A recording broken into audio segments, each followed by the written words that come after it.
ओम शांति। सभी बोलो जरा। ओम शांति का अर्थ है, ओम माना मैं आत्मा और शांति माना शांति, अर्थात मैं आत्मा कौन हूं?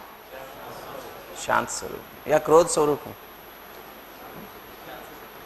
फिर ओम क्रोधी बोलना पड़ेगा ना। ओम शांति माना मैं आत्मा शांत स्वरूप हूं। तो अभी हम आपसे बात करेंगे एक concept of soul mind body medicine, जो सुबह करना था फिर सुबह नहीं कर पाए, अभी हम डिस्कस करेंगे आपसे। Next year.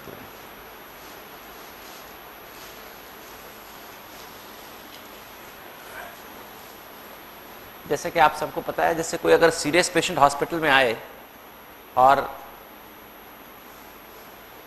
जैसे कोई सीरियस पेशेंट हॉस्पिटल में आता है तो सभी ये कहते हैं सीरियस पेशेंट हॉस्पिटल में आया, राइट। और उसको हम बचाने की कोशिश करते हैं किंतु बचा नहीं पाते हैं। तो डॉक्टर्स क्या कहते हैं पेशेंट के रिलेटिव को? क्या कहते हैं?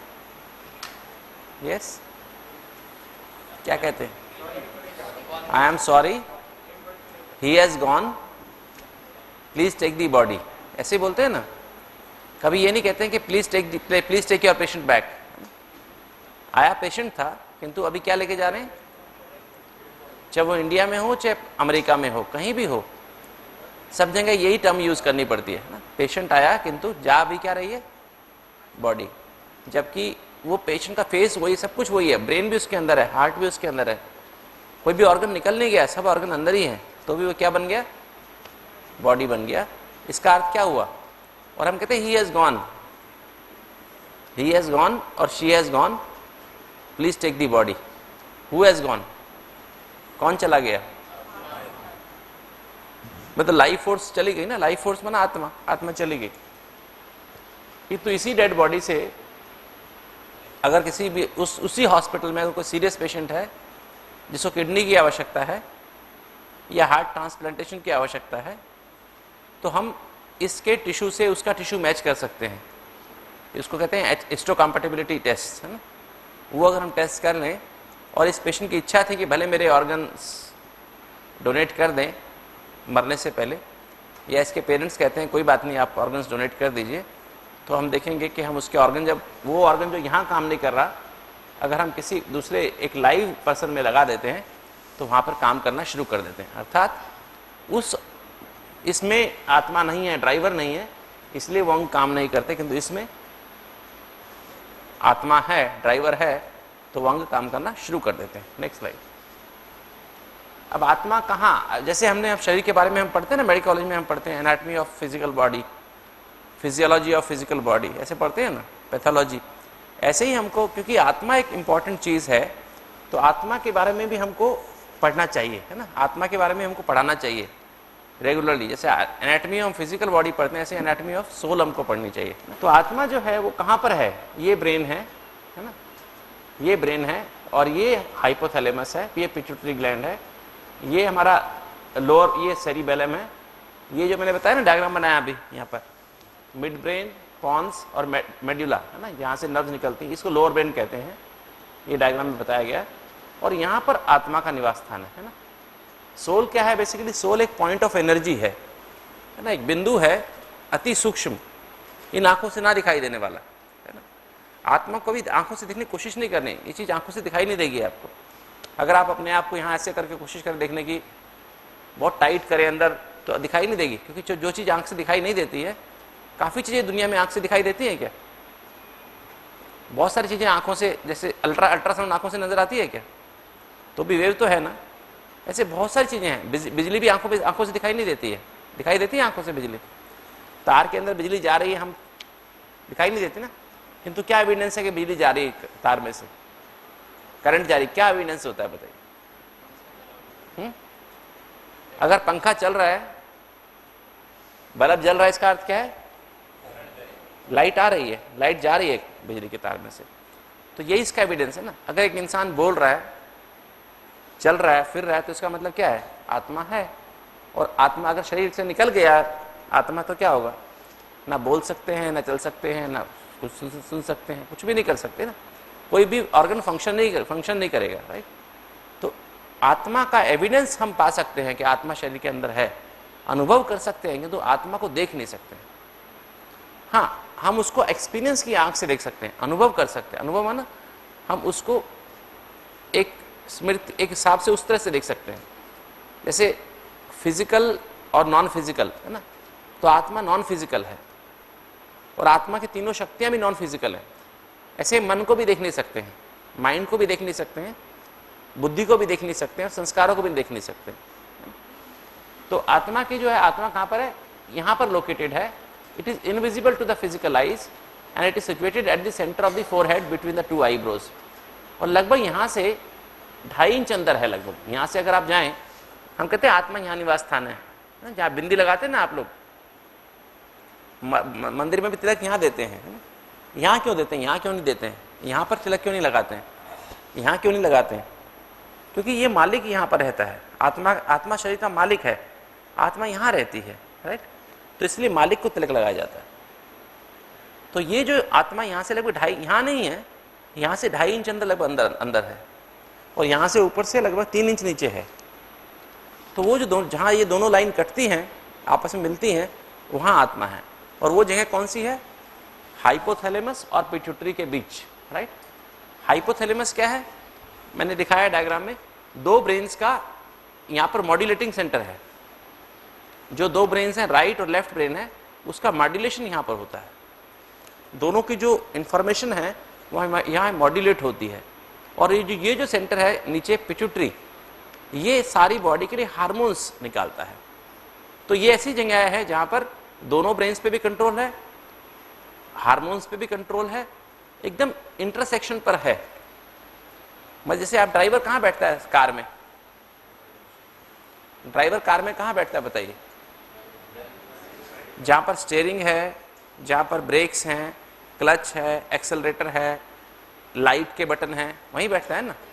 जहाँ से पूरा कंट्रोल कर सकता है, की लगा सकता है, बंद करनी हो बंद कर सकता है, इमरजेंसी ब्रेक्स हो जहाँ पर होते हैं, वहाँ से सब कुछ ऑपरेट कर सकता है। तो वहाँ पर ड्राइवर बैठता है ना। ऐसी आत्मा भी कहाँ बैठती है? जहाँ पर सब कुछ उसके वश में है, राइट। दोनों ब्रेन्स पर कंट्रोल है, हार्मोनल सिस्टम पर कंट्रोल है, और यहाँ से जो फाइबर जा रहे हैं उस पर कंट्रोल है, नीचे वाले ब्रेन को भी कंट्रोल, एक्यूरेट जगह पर बैठी हुई है, ठीक है। तो यहाँ से पूरा कंट्रोल कर सकती है। क्योंकि और भी अगर कोई यहाँ बैठाए तो, मेडुलर में बिठाए तो कंट्रोल नहीं कर पाएगी। अगर एक ब्रेन में बिठा दे तो भी कंट्रोल नहीं कर पाएगी। सेरिबेलम में बिठाए तो भी कंट्रोल नहीं कर पाएगी। किंतु ये ऐसी जगह है जहाँ पर टोटल कंट्रोल कर सकती है, राइट। क्योंकि हाइपोथैलेमस के ऊपर ही क्या है? यहाँ पर हाइपोथैलेमस में ही thoughts get converted into matter. जो मैंने कल बताया आपको, जो विचार होते हैं यहाँ पर केमिकल के रूप में बदल जाते हैं, न्यूरोपेप्टाइड्स के रूप में। जो भी विचार हम करेंगे, जो आत्मा से जो हम विचार करेंगे, वो बुद्धि और मन आत्मा के साथ है। तो यहाँ जो विचार किया जाएगा उसका कन्वर्शन मैटर में हो जाएगा। थॉट इज ए एनर्जी, और वो कन्वर्ट हो जाती है मैटर में। और मैटर जो है यहाँ से यहाँ कहाँ जाता है, यहाँ से कहाँ जाता है? हर सेल पर जाएगा। It will reach every cell and then every cell will respond accordingly. हर सेल फिर उसके हिसाब से ही कार्य करेगी, राइट। तो यहाँ पर जो है, फिर इसके अलावा यहाँ पर जो थॉट्स हो गए, थॉट्स कंट्रोल हो गया। जो यहाँ पर टेम्पोरल लोब होता है, यहाँ पर टेम्पोरल लोब कहते हैं, टेम्पोरल लोब, एमिगडाला है ना, और ये हिप्पोकैम्पस होता है। तो ये जो पार्ट है ये हमारा लिम्बिक सिस्टम है। लिम्बिक सिस्टम का क्या काम है? लिम्बिक सिस्टम हमारी इमोशंस और एटीट्यूड्स को कंट्रोल करता है, इमोशंस को, एटीट्यूड को कंट्रोल करता है। और जो ये फ्रंटल लोब है, यहाँ पर जो सेल्स हैं, मैक्सिमम सेल्स जो होती हैं, they are responsible for memory, right. तो ये मेमोरी के लिए हो गया। तो जब आत्मा जब आई तो यहाँ पर आई, तो यहाँ पर जैसे आती है तो क्या करती है? थॉट्स हाइपोथैलेमस के द्वारा करती है एग्जीक्यूट, इमोशंस एटीट्यूड्स कहाँ से करती है? टेम्पोरल लोब से एग्जीक्यूट करती है, और मेमोरीज को फ्रंटल और पैराइटल लोब से एग्जीक्यूट करती है, राइट। कुछ पार्ट टेम्पोरल लोब में भी होता है, किंतु मैक्सिमम पार्ट फ्रंटल और पैराइटल लोब के द्वारा, मैक्सिमम फ्रंटल लोब के द्वारा होता है ना। तो इस तरह से मन को यहाँ हो गया, इसका काम यहाँ हो गया। और ये जो है हाइपोथैलेमस का एरिया है, हाइपोथैलेमस की अगर आप स्टडी करें एनाटॉमिकली एज ए डॉक्टर, अगर आप देखें तो यहाँ पर जो न्यूक्लियस होते हैं, बहुत ही इंपॉर्टेंट न्यूक्लियाई होते हैं, बहुत इंपॉर्टेंट सेंटर्स हैं, जहाँ पर क्या बोलते हैं, एनालिसिस होता है सिचुएशंस का। जो भी सिचुएशंस हमारे पास आती हैं, सामने आती है, आपको पता है हाइपोथैलेमस में एक बायोलॉजिकल क्लॉक भी है। हाइपोथैलेमस में ही क्या है, एक क्लॉक लगी हुई है। वो क्लॉक के अनुसार हम काम करेंगे ना, वो काम हमारा फलदायी होता है। जैसे आपकी गोलियां हैं ना, ब्लड प्रेशर की गोलियां हैं, बीटा ब्लॉकर्स हैं, कैल्शियम चैनल ब्लॉकर्स हैं, डायबिटीज की टैबलेट्स भी हैं। वो टैबलेट आप सुबह के टाइम लेंगे तो उसका फायदा अच्छा कुछ अलग होगा, शाम को लेंगे तो उसका फायदा उल्टा, साइड इफेक्ट ज्यादा होंगे। अगर बीटा ब्लॉकर आप अर्ली मॉर्निंग लेंगे तो आपको फायदा होगा। रात को बीटा ब्लॉकर लेंगे डिप्रेशन हो जाएगा, पेट में कब्जी हो जाएगी, उदासी आ जाएगी, है ना। ऐसे ही अगर आप एस इनहिबिटर्स जैसे हैं, लिसिनोप्रिल है, रैमिप्रिल है, ये टैबलेट्स हैं, शाम के समय लेंगे अच्छा इफेक्ट होगा, सुबह के समय लेंगे खांसी होएगी, इरिटेशन होएगा, है ना, और भी कई साइड इफेक्ट हो सकते हैं। ऐसे अल्फा ब्लॉकर्स होते हैं, शाम के समय लेंगे ठीक रहेंगे, सुबह के टाइम लेंगे तो गिड्डीनेस होगी, है ना। ऐसे मतलब अगर कोई दवाई भी एक्यूरेट टाइम पे लेंगे, डिस्प्रिन अगर सुबह के टाइम लेंगे नुकसान, एसिडिटी बनेगी, शाम के टाइम लेंगे तो आपका इफेक्ट अच्छा होगा, एसिडिटी कम बनेगी और आपको ब्लड क्लॉट भी नहीं बनेंगे। तो मतलब ऐसे हर मेडिसिन का भी एक टाइम है लेने का, ऐसे वॉकिंग का भी समय है ना, नींद का भी समय है उस क्लॉक के अनुसार। अगर वो क्लॉक आप डिस्टर्ब कर देते हैं तो आपकी बॉडी में बहुत सारी बीमारियां आ जाती हैं। जैसे मान लीजिए अगर आपको सोने का समय आपको 10 बजे बताया मैंने, 10 बजे की बजाय 12 बजे सोए तो वो क्लॉक खराब हो जाएगी, ठीक है। 4 बजे उठने का समय है, 4 बजे के बाद 6 बजे उठे तो वो क्लॉक खराब हो जाएगी। 10 बजे हम सबको एक मैसेज आता है कि सो जाओगे, एक उबासी आती है ना? वो उबासी हमें संदेश देती है कि आप सोने का समय हो गया। अगर उसको इग्नोर कर दें तो इस तरह से हमारे अंदर एक क्लॉक, पूरी क्लॉक के अनुसार हमें कर वो सब यहाँ लगा हुआ है। इसके अंदर से बहुत सारे सिस्टम एनालिसिस के हैं। तो बुद्धि कहाँ पर है, एकदम आत्मा के आसपास। आत्मा की जो शक्ति, बुद्धि, वो जो एनालिसिस पावर है, बुद्धि माना एनालाइजिंग पावर, जजमेंट पावर, वो जजमेंट पावर एकदम इस एरिया के आसपास ही बिखेर दी जाती है, राइट, ताकि वो यहाँ इस जंक्शन पर ही पूरा का पूरा कार्य मॉड्यूलेशन कर सके, है ना। जो मैसेज इसके थ्रू देना है यहाँ दे दे, दोनों इसमें जाना है, दोनों को मैसेज दे दे, या हार्मोन्स को मैसेज देना तो हार्मोन्स को मैसेज दे दे। और एक चीज मैं आपको और बता दूं, यहाँ पर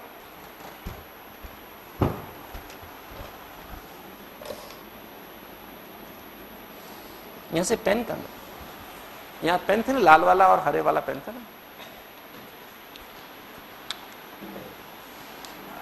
यहीं से ही 2 वायर्स जाती हैं। रेड पेन है अपने पास, रेड और ब्लू, रेड और ग्रीन,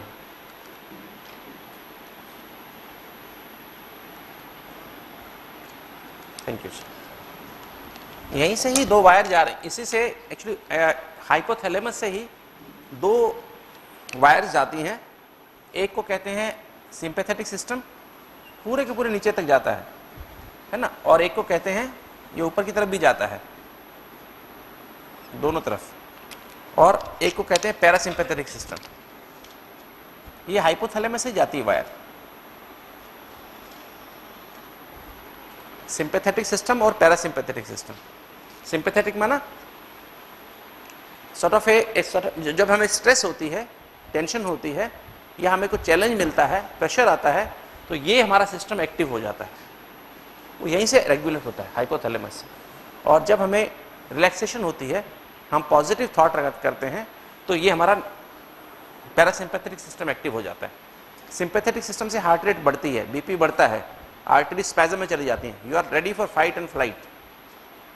और पैरासिम्पैथिक सिस्टम से ब्लड प्रेशर कम होता है ना, शुगर लेवल भी कम हो जाता है, हार्ट रेट भी कम हो जाती है, आर्टरीज रिलैक्स हो जाती हैं, खुल जाती हैं, कोलेटल्स खुल जाते हैं, that means now you are relaxed, okay, आप एकदम शांत हो जाते हैं। तो ये यहाँ से सिस्टम। और एक सिस्टम और भी है, उसको कहते हैं हम रेटिकुलर एक्टिवेटिंग सिस्टम। वो रेटिकुलर एक्टिवेटिंग सिस्टम भी यहाँ से निकलता है, हाइपोथैलेमस से निकलता है, पूरी की पूरी स्पाइनल कॉर्ड में भी, मिड ब्रेन, पॉन्स, मेडुला होता है, स्पाइनल कॉर्ड में जाता है, और ब्रेन से यहाँ भी आपके पूरे कॉर्टेक्स में रहता है। ऐसे ये रेटिकुलर एक्टिवेटिंग सिस्टम होता है। इसलिए कहा जाता है, जैसे हमारा जो मुख है ना, हमारे मुंह के अंदर और कानों के इस एरिया में, मुख में वो रेटिकुलर एक्टिवेटिंग सिस्टम बहुत एक्टिव होता है, उसके बहुत ज़्यादा फाइबर्स होते हैं। तो इसलिए उठने के बाद अगर आप ब्रश कर लेते हैं दांतों पर, मुख को वॉश कर लेते हैं, तो आप अलर्ट हो जाते हैं। ऐसे कानों को भी अगर आप यहाँ से रब कर लेते हैं तो आप अलर्ट हो जाते हैं, नींद फिर नहीं आएगी। जैसे बच्चे भी काम नहीं करते, क्या करते हैं? बच्चे काम ना करें तो क्या करते हैं? बच्चों कहते हैं कान, उसके कान पकड़ के मरोड़ देते हैं या कान रगड़ देते हैं, तो क्या होगा? बच्चा अलर्ट हो जाएगा। ठीक है, बच्चे कहते हैं कान पकड़ो अपने अपने आप, है ना, तो अपने आप ही बच्चा अलर्ट हो जाता है, राइट। तो क्योंकि यहाँ पर इस एरिया में बहुत सेंसिटिव एरिया होता है। इस तरह फेस पर भी होते हैं ये वाले फाइबर्स ज़्यादा मात्रा में। तो ये फेस पर, जैसे फेस, मुख को धो लीजिए, ब्रश कर लीजिए, कानों को थोड़ा रब कर लीजिए, तो आप अलर्ट हो जाएंगे। सुबह सुबह जैसे सुस्ती आती है ना उठने के बाद, तो इसके लिए मुँह कहते हैं मुँह धो लीजिए, कान को थोड़ी टॉवल से रगड़ लीजिए, ब्रश कर, तो इस तरह से हमें करने से फ़ायदा होता है, राइट। तो ये सिस्टम हमारा टोटली यहाँ से रेगुलेट होता है। तो सेंटर पॉइंट क्या, कौन सा हुआ? हाइपोथैलेमस और इसके बीच में एरिया, और वहाँ पर ही आत्मा का निवास स्थान है। अब इसका क्या एविडेंस है कि आत्मा होती है ना? इसका क्या एविडेंस है? आत्मा होती है। ऐसे तो बहुत सारे एविडेंस अभी निकले हैं, पर एक बात यहाँ समझने की कि जो हमारी जो आत्मा जो है वो क्या है तो नॉन फिजिकल। साइंस जो है, साइंस किस पे बेस्ड है? साइंस एक्सपेरिमेंटेशन के ऊपर बेस्ड होती है, और स्पिरिचुअलिटी किस पे बेस्ड होती है? एक्सपीरियंस के ऊपर बेस्ड होती है। साइंस को हम एक्सपेरिमेंट के द्वारा दिखा सकते हैं कि हाँ ये चीज़ ऐसे है, ये चीज़ ऐसे है, ये चीज़ ऐसे है, किंतु साइलेंस को, स्पिरिचुअलिटी में ना साइलेंस, स्पिरिचुअलिटी को हम ऐसे मशीनों के द्वारा दिखा नहीं सकते हैं। ये आत्मा है, ये ऐसा है, ये ऐसा है, ये ऐसा है। शांति के लिए क्या टेस्ट है? कोई टेस्ट है शांति के लिए? प्रेम के लिए कोई टेस्ट है कि नहीं? इस आदमी को इस आदमी से प्रेम है, ऐसा कोई टेस्ट है प्रूव करने वाला? ऐसा कुछ है?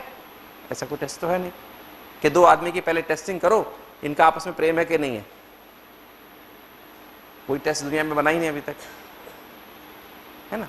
किंतु एक्सपीरियंस के द्वारा हम अनुभव कर सकते, मतलब अनुभव कर सकते हैं। तो स्पिरिचुअलिटी से साइलेंस पावर पैदा होती है। जब हम अपने को आत्मा समझते हैं तो साइलेंस पावर, साइलेंस माना शांति पैदा होती है, और शांति से साइंस का जन्म होता है। साइंस का जन्म कैसे हुआ?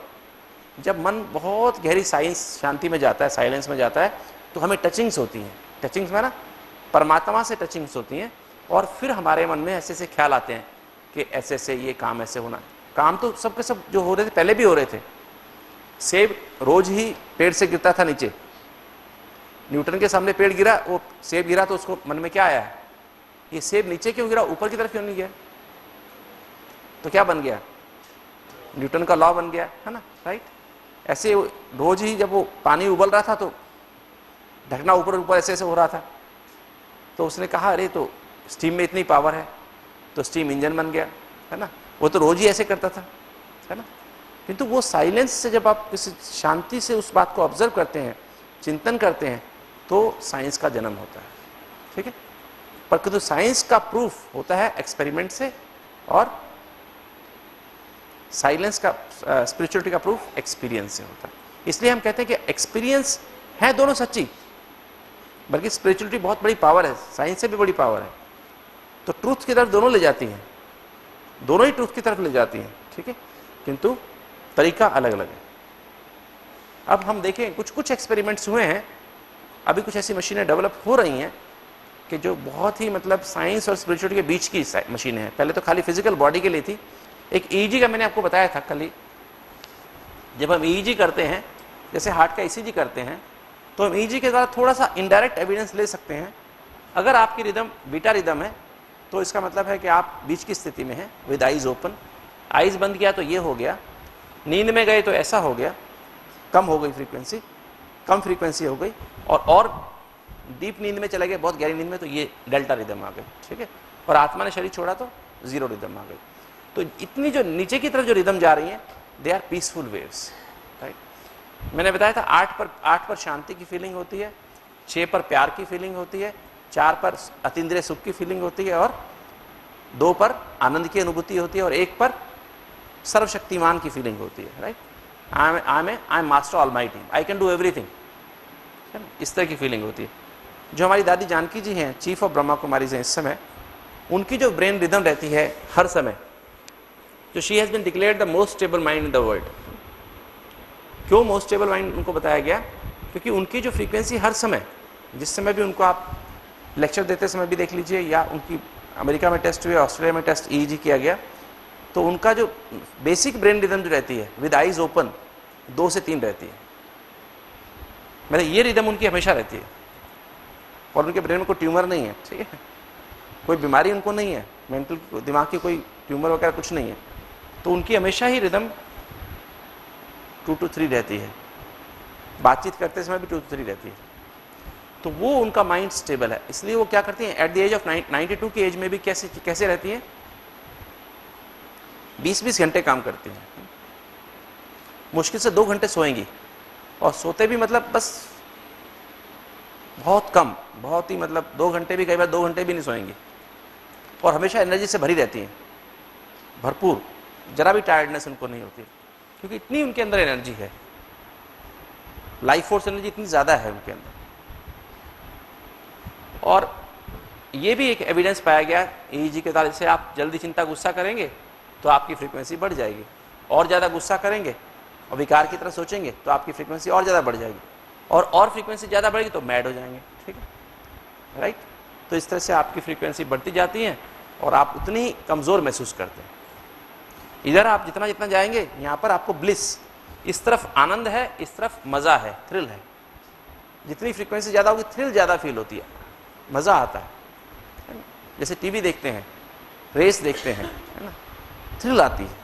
टीवी में क्या होता है, टीवी का फ्रेम रेट कितना होता है, टीवी जब चल रहा है ना, फिल्म आती है टीवी के ऊपर, तो उसका फ्रेम रेट नॉर्मली 20 से अधिक हो तो हमें वो किसके रूप में दिखाई देता है, फिल्म के रूप में दिखाई देता है, मतलब चलती मूविंग पिक्चर्स के रूप में दिखाई देता है। जब 1 सेकंड में 20 फ्रेम बदलते हैं तो, और जो फास्ट जो ट्रैक होती है, सपोज आपको कोई सीन, रेस का सीन है, हॉरर सीन है, जिसमें कोई इफेक्ट लेना होता है, कोई आदमी गुस्सा कर रहा है, कोई लड़ाई हो रही है, फाइट हो रही है, या दूसरे सीन्स होते हैं, तो उन सीन्स में फ्रीक्वेंसी फास्ट कर देते हैं और ज़्यादा फ्रेम रेट बढ़ा देते हैं, तो उसका इम्पैक्ट ब्रेन पर बहुत ज़्यादा पड़ता है। 40 फ्रेम रेट कर 45 कर देते हैं तो थ्रिल फील होती है। You get involve with the television, you get involve with the scene, जो कुछ हो रहा होता है वहाँ पर वो आप फील करने लगते हैं। वहाँ पर रो रहे होते हैं तो वहाँ भी रो रहे होते हैं, वहाँ डर रहे होते हैं तो वहाँ भी डर रहे होते हैं, सामने वाला भी डर रहा होता है, उधर सेक्स के सीन दिखा रहे हैं तो आपको भी वो थ्रिल वहाँ कर रहे हैं तो उनको भी थ्रिल आ रही है, they get so much involve. आप अपने बच्चे को देखिए, आपका बच्चा अगर टीवी देख रहा है, आप अचानक आके टीवी बंद कर दीजिए तो क्या होगा, बच्चा क्या करेगा, क्या करेगा बच्चा, एकदम चिल्लाता है ना, नहीं वो चिल्लाता है, टीवी क्यों बंद किया, आपकी रिस्पेक्ट से नहीं बोलता है, आपको गुस्से से बोलता है, क्योंकि वो तो फास्ट ट्रैक में था और आपने क्या टिवी बंद कर दिया। तो ऐसा रिसर्च में पाया गया है कि टीवी देखने से 10 मिनट के बाद टीवी की फ्रेम रेट और आपकी फ्रीक्वेंसी सेम हो जाती है।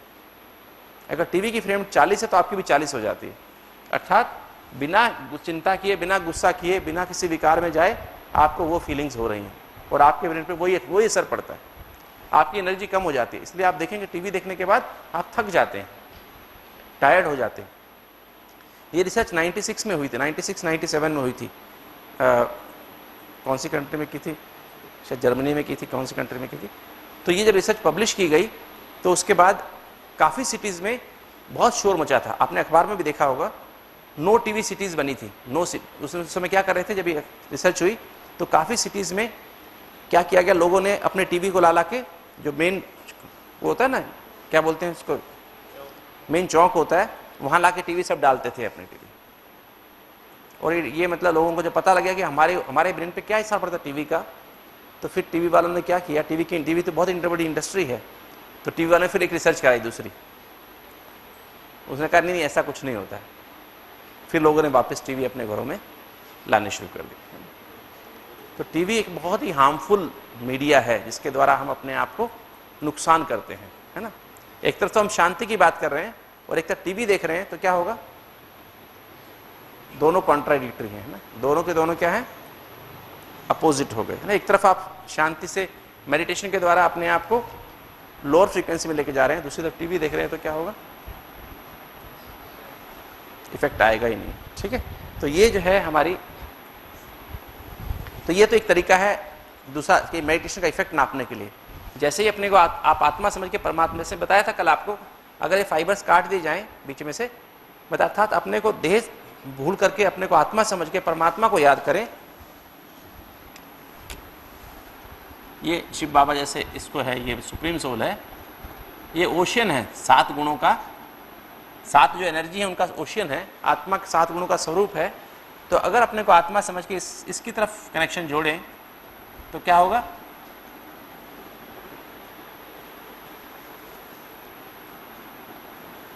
आत्मा में ज्ञान, पवित्रता, शांति, प्रेम, सुख, आनंद आना शुरू होगा। और उससे क्या होगा, आपका पैरासिम्पैथेटिक सिस्टम एक्टिव हो जाएगा। आपके जो थैलेमस, ये जो है पिट्यूटरी ग्लैंड है, यहां से कौन से हार्मोन निकलेंगे, थायराइड से कौन से हार्मोन निकलेंगे, एड्रिनल से कौन से हार्मोन निकलेंगे, हैप्पी हार्मोन ज्यादा निकलेंगे, स्ट्रेस हार्मोन्स कम हो जाएंगे। ठीक है। और दूसरा क्या होगा, बुद्धि जो है, इंटेलेक्ट, जो यहाँ आसपास के सेंटर्स हैं, बायोलॉजिकल क्लॉक है और दूसरे आसपास के सेंटर, सब रीसेटिंग हो जाएगी, सबकी एक्यूरेटली कंट्रोल हो जाएंगे सारी चीजें। ठीक है। तो यहां आपका कंट्रोलिंग पावर बढ़ जाएगी, जजमेंट पावर शार्प हो जाएगी, थॉट का जो सिस्टम है, थॉट सिस्टम है, वो जो सेल्स हैं रिफ्रेश हो जाएंगे। राइट। इसी तरह से जो आपका टेम्पोरल लोब है, वहां पर जो भावनाएं और एटीट्यूड कंट्रोल होते हैं वो रिफ्रेश हो जाएंगे। ठीक है। आपकी जो मेमोरी सेल्स हैं वो रिफ्रेश हो जाएंगे। ठीक है। मतलब बॉडी की लगभग हर सेल रिफ्रेश हो जाएगी। जितनी फ्रीक्वेंसी लो होगी, जितनी फ्रीक्वेंसी लो, एनर्जी ज़्यादा होगी, तो वहाँ से एनर्जी फोर्स हर सेल को पहुँचेगी, क्योंकि आत्मा की 7 एनर्जी जो हैं बॉडी की हर सेल को आवश्यकता है। आत्मा बॉडी की हर सेल को 7 एनर्जी से चला रही है, ज्ञान से, पवित्रता, शांति, प्रेम, सुख, आनंद और शक्तियाँ बॉडी की हर सेल को चाहिए। और माध्यम है मन, मन के द्वारा ही ये एनर्जी बॉडी की सेल्स में जाती है। अर्थात आत्मा की 7 एनर्जियां, जो एनर्जीज हैं, 7 एनर्जी हैं, वो टीम के थ्रू, विचारों के थ्रू, भावनाओं के थ्रू, एटीट्यूड के थ्रू और मेमोरीज के थ्रू ही बॉडी की सेल्स में जाती है। अगर हमारी टीम पॉजिटिव है तो एनर्जी का फ्लो फास्ट होता है, और अगर हमारी टीम नेगेटिव है तो क्या होता है, एनर्जी का फ्लो रुक जाता है। जैसे मैं आपको एक एग्जांपल देता हूं, अगर जैसे आप यहां पर आए, है ना, यहां पर आए तो आपको हम यहां पर कुछ बातें सुना रहे हैं। ठीक है।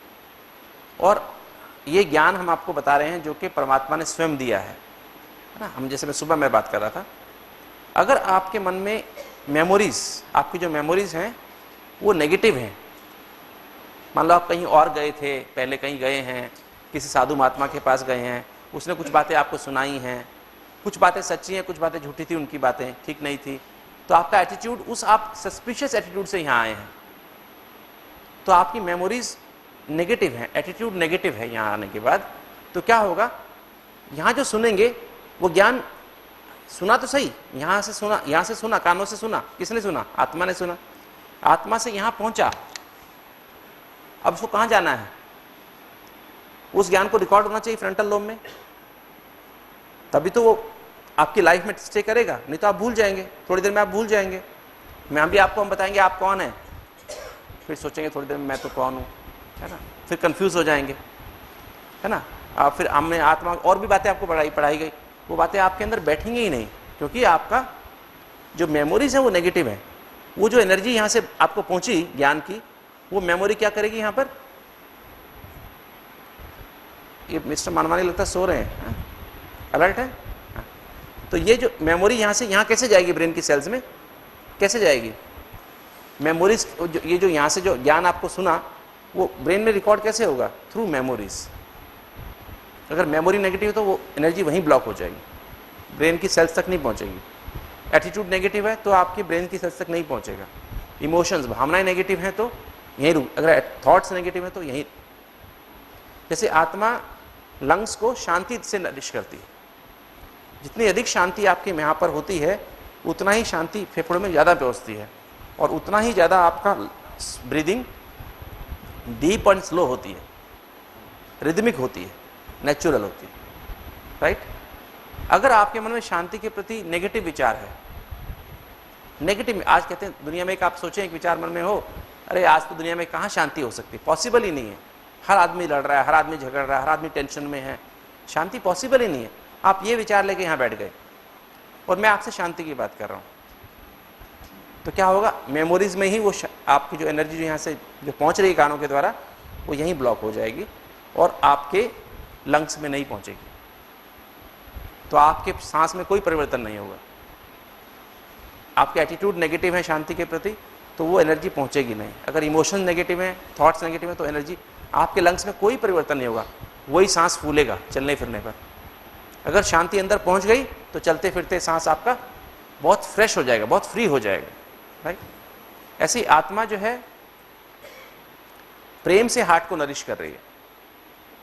जितना अधिक प्रेम यहां पर आपके है और उसके विचार आपके पॉजिटिव हैं, आपकी टीम पॉजिटिव है इसके प्रति, प्रेम के प्रति, तो क्या होगा, आपके हार्ट की जो कोलेटरल्स खुल जाएंगे, आर्टरीज भी डायलेट हो जाएंगे, ब्लॉकेजेस खुलने लगेंगे। किंतु अगर आपकी मेमोरीज नेगेटिव है, लव के बारे में एटीट्यूड नेगेटिव है, तो क्या होगा, भले कोई व्यक्ति आपको प्यार कितना ही प्यार से बोले तो भी क्या करेंगे आप, विश्वास नहीं करेंगे। नहीं ये आदमी जरूर कुछ ऐसे प्यार से बोल रहा है, इसका कोई मतलब होगा, तो आपके अंदर वो प्यार अंदर जाएगा ही नहीं, ठीक है ना। तो वो अंदर हार्ट को नरिशमेंट नहीं मिलेगी। इसलिए तो क्या होता है, दो संबंधों में, किसी भी संबंध में, पति पत्नी का संबंध हो, दोस्तों का संबंध हो, तो पास्ट की मेमोरीज जो होती है ना, माने एक किसी ने पति पत्नी है दो, है ना, उन्होंने आपस में कोई भी कुछ कह दिया, कोई बात झगड़ा हुआ। जैसे मैं आपको एग्जांपल देता हूँ, एक हमारे पास कपल आया था, दिल्ली से आया था, तो उनकी 27 साल हो गए थे शादी हुए। उस आदमी को एक बार बाईपास हो गया था, 2 बार एंजियोप्लास्टी हो गई थी। उसके बावजूद भी उस आदमी को लगातार पेन रहता था। वो हार्डली 20 मीटर चलने पर भी उसको ब्रेथलेसनेस होती थी, बहुत तकलीफ होती थी। He was hardly I think 47-48 years का होगा। He was a industrialist. उसकी वाइफ म्यूजिक टीचर थी and both were smart people, 2 बच्चे थे उनके। तो वो पहली बार जब हमारे पास हार्ट के प्रोग्राम में आए, तो जब हमारे पास 5 दिन तो हम पढ़ाते हैं, उसके बाद 2 दिन काउंसलिंग करते हैं, लास्ट में इंडिविजुअल काउंसलिंग करते हैं। जब मेरे पास काउंसलिंग के लिए आए तो मैंने कहा, मिस्टर सो एंड सो, आपको ये प्रॉब्लम जो है, आपको बाईपास भी हो गया, एंजियोप्लास्टी भी हो गया, आप क्या समझते हैं, आपको क्यों बार बार बाईपास कराने के बाद भी तकलीफ हो रही है? एंजियोप्लास्टी, बाईपास भी आपका 4 साल में फेल हो गया, एंजियोप्लास्टी 2 बार हो गई उसके बाद, तो भी still you are not comfortable, what do you think? वो चुप रहा। फिर उसकी वाइफ से मैंने पूछा, आप क्या समझती हैं, आपके पति को क्या प्रॉब्लम है? वाई सो टेंस, वाई सो, मतलब ये क्यों नहीं ठीक हो रहे हैं? जबकि आपने एस्कॉट्स में बाईपास कराया है, एक अमेरिका में जाके एंजियोप्लास्टी कराई, एक इंडिया में एंजियोप्लास्टी कराई है। मतलब you are so well off, आपके पैसे की कमी नहीं है, आपका बहुत सुंदर घर राजौरी गार्डन में घर है, बहुत अच्छे वेल ऑफ आप हैं, कोई आपको प्रॉब्लम नहीं है, तो भी आपको इतनी क्या टेंशन है आपके लाइफ? तो हस्बैंड चुप रहा। फिर मेरे को इशारा किया कि उसने मेरी वाइफ को बाहर भेज दीजिए। तो मैंने उसकी वाइफ को कहा, प्लीज़ आप बाहर जाइए और मुझे अपने मन की बात बताइए, क्या बात है, मुझे इनसे कुछ बात करनी है इंडिविजुअली। तो उसकी वाइफ बाहर चली गई। तो उसने कहा, मेरे को एक बात मन में सताती है हमेशा, 27 साल मेरी शादी को हो गए लगभग। जब मेरी शादी हुई, तीसरे दिन ही, शादी के तीसरे दिन मेरी वाइफ किसी कुछ बोल रही थी और मैंने सुना कि मेरे को, मतलब कुछ ऐसा मुझे लगा कि मेरी वाइफ मेरे को डिसलाइक करती है। मतलब he was, I think he was 5'9", height 5'9" थी, फेयर कम्प्लेक्शन था, नाइस बिल्ट पर्सन। तो ऐसा कुछ उसने मुझे, कुछ ये होता है कि जब भी मैं इसको देखता हूँ मुझे लगता है ये मेरे को डिसलाइक करती है, मेरे को इसके प्रति कुछ, इसके मन में मेरे प्रति है। तो जब भी मैं देखता हूँ इसको मुझे टेंशन होती है इससे। 27 साल पुरानी बात, उसके बाद उसको हर समय टेंशन रहती है बात उसके मन में हमेशा, कि एक कहीं ना कहीं डिस्कम्फर्ट उसको फील होती है हमेशा। जबकि उसके जीन्स भी नहीं थे, he was not hypertensive, he was not diabetic, उसके कोई जीन्स भी नहीं थे, but very sensitive person, type a person, हमेशा जल्दी में, perfectionist by nature, sensitive and type A nature का आदमी था। वाइफ भी म्यूजिक टीचर थी। तो मैंने कहा, अच्छा ठीक है, अभी आप, उसकी वाइफ को बुलाया, मैंने कहा अभी आप अंदर, आप बाहर जाओ, उसकी वाइफ बैठ जाए। तो उसकी वाइफ ने, फिर मैंने पूछा आप क्या हुआ था? तो उसने कहा, मैं तो ऐसे ही, मतलब अपनी किसी लेडी थी, हमारे साथ में एक लेडी थी, उनसे मैं बात कर रही थी, 3 दिन की बात है, तो 3 दिन ही शादी, 3rd डे था, और हम ऐसे से बात, मैं तो इनके बारे में कुछ बात ही नहीं कर रही थी। और मैंने कई बार इनसे पूछने की कोशिश की पिछले 27 साल में कि आपके मन में क्या बात है, मुझे क्लियर करो ना, मैंने क्या प्रॉब्लम है, मेरे कौन सी गलती हुई है। वो बोलते भी नहीं है और चुपचाप भी रहते हैं और सेंसिटिव है ना, he does not speak out, introvert nature है और परफेक्शन भी चाहते हैं हर चीज़ में और बोलते नहीं। तो वो दिन था जब इनको मैंने दोनों को फिर दोबारा से उनकी सारी बात सुन के दोनों इकट्ठा बिठाया, फिर उनके मन की सारी बात सुनी, दोनों की काउंसलिंग करने के बाद फिर वो ठीक हुए। तो 27 साल तक उनके अंदर क्या था, इकट्ठे रहते हुए प्यार नहीं था, और that was the cause of problem, है ना। उसकी आर्टरीज के साइज क्या, आर्टरीज उसकी नैरो हो गई थी, कुछ स्पैजम में रहती, हर समय स्पैजम में रहती थी। 3 मिलीमीटर की आर्टरी उसकी, एलईडी उसकी 1.5 मिलीमीटर की थी, आधी तो वैसे ही थी, बिना ब्लॉक हुए ही 1.5 थी और उसके ऊपर से ब्लॉक हो गए। आरसीए भी उसकी 2 मिलीमीटर, नॉर्मली 3 मिलीमीटर की आर्टरीज होती, मतलब इतने उसके अंदर टेंशन रहती थी कि हर समय उसकी आर्टरीज भी स्पैजम में रहती थी। इसलिए उसको बाईपास करने के बाद भी एंजाइना होता था, एंजियोप्लास्टिक करने के बाद भी एंजाइना होता था। और जैसे ही उसने रिलैक्स हुए, उसके 16 ब्लॉक्स थे उसके हार्ट में, 16 ब्लॉक्स थे उसके हार्ट में, 16 जगह पे ब्लॉक्स थे। तो कहाँ कहाँ बाईपास करें, कहाँ कहाँ एंजियोप्लास्टी करें, है ना, डिफ्यूज डिजीज थी बहुत। तो उसके बाद जब वो रिलैक्स हो गए तो उसके बाद उन्होंने फिर दोबारा एंजियोग्राफी करी, तो काफ़ी सारे ब्लॉक्स निकल गए with in a period of 6 months. जब इनकी ये प्रॉब्लम सॉल्व हो गई मेंटली, दोनों को बहुत ही आपस में अंडरस्टैंडिंग हो गई। तो कहते हैं आज 27 साल के बाद हमको आज लाइफ में लगता है कि हम एक दूसरे के लिए हैं। ये तो अब 27 साल हमें ये लगा नहीं, ये मेरे साथ रहती जरूर है, किंतु इसकी लाइफ ये मेरे लिए नहीं है, ये मेरी नहीं है। और वाइफ को भी ये फील होता रहा ये बहता मेरे साथ है किंतु मेरे साथ नहीं है। तो सिर्फ एक मेमोरी, एक छोटी नेगेटिव मेमोरी क्या करती है हमारे अंदर, कोई भले हमसे कितने मर्जी प्यार से बात करे, कितना मर्जी हमें सेक्रीफाइस करे, हमें वो फीलिंग नहीं आती। कितना ही हमें अच्छी चीज़ें बना के दे, किंतु हमें वो फीलिंग नहीं आती। कहती मैं हर साल इनको गिफ्ट देती हूँ, अच्छी अच्छी गिफ्ट देती हूँ, अपनी अपनी अपनी जो सैलरी होती है मेरे पास, जो म्यूज़िक में टीचर की तरह काम करती हूँ, उसमें से इनको सब पैसा इनको दे देती हूँ, और ताकि इनको मेरे पर कॉन्फिडेंस रहे, फुल कॉन्फिडेंस रहे। मैं कहीं घर से बाहर नहीं जाती हूँ, सिर्फ वहाँ जाती हूँ और अपने घर आती हूँ, कहीं भी नहीं जाती हूँ। कहीं पार्टीज में जाना, लोग मुझे बुलाते, मैं जाती नहीं, ताकि इनको शक ना हो, है ना। तो वो भी मतलब 27 साल मेरे को हो गए करते करते, तो भी इसको आज तक मेरे ऊपर फेथ नहीं। उसकी क्या गलती थी बेचारे की, सिर्फ एक छोटी सी बात उसने किसी को कही, और वो उसके बारे नहीं कह रही, किसी और के बारे में कह रही थी, उसके बाद शक हुआ। और तो ऐसे कितना नुकसान हमें होता है एक नेगेटिव मेमोरी से, राइट। तो बिना ऐसे ही जरा सा एक बार विश्वास टूट जाए किसी का किसी के ऊपर, तो किस तरह से वो बातें हमारे जीवन के लिए विष बन जाती है, राइट।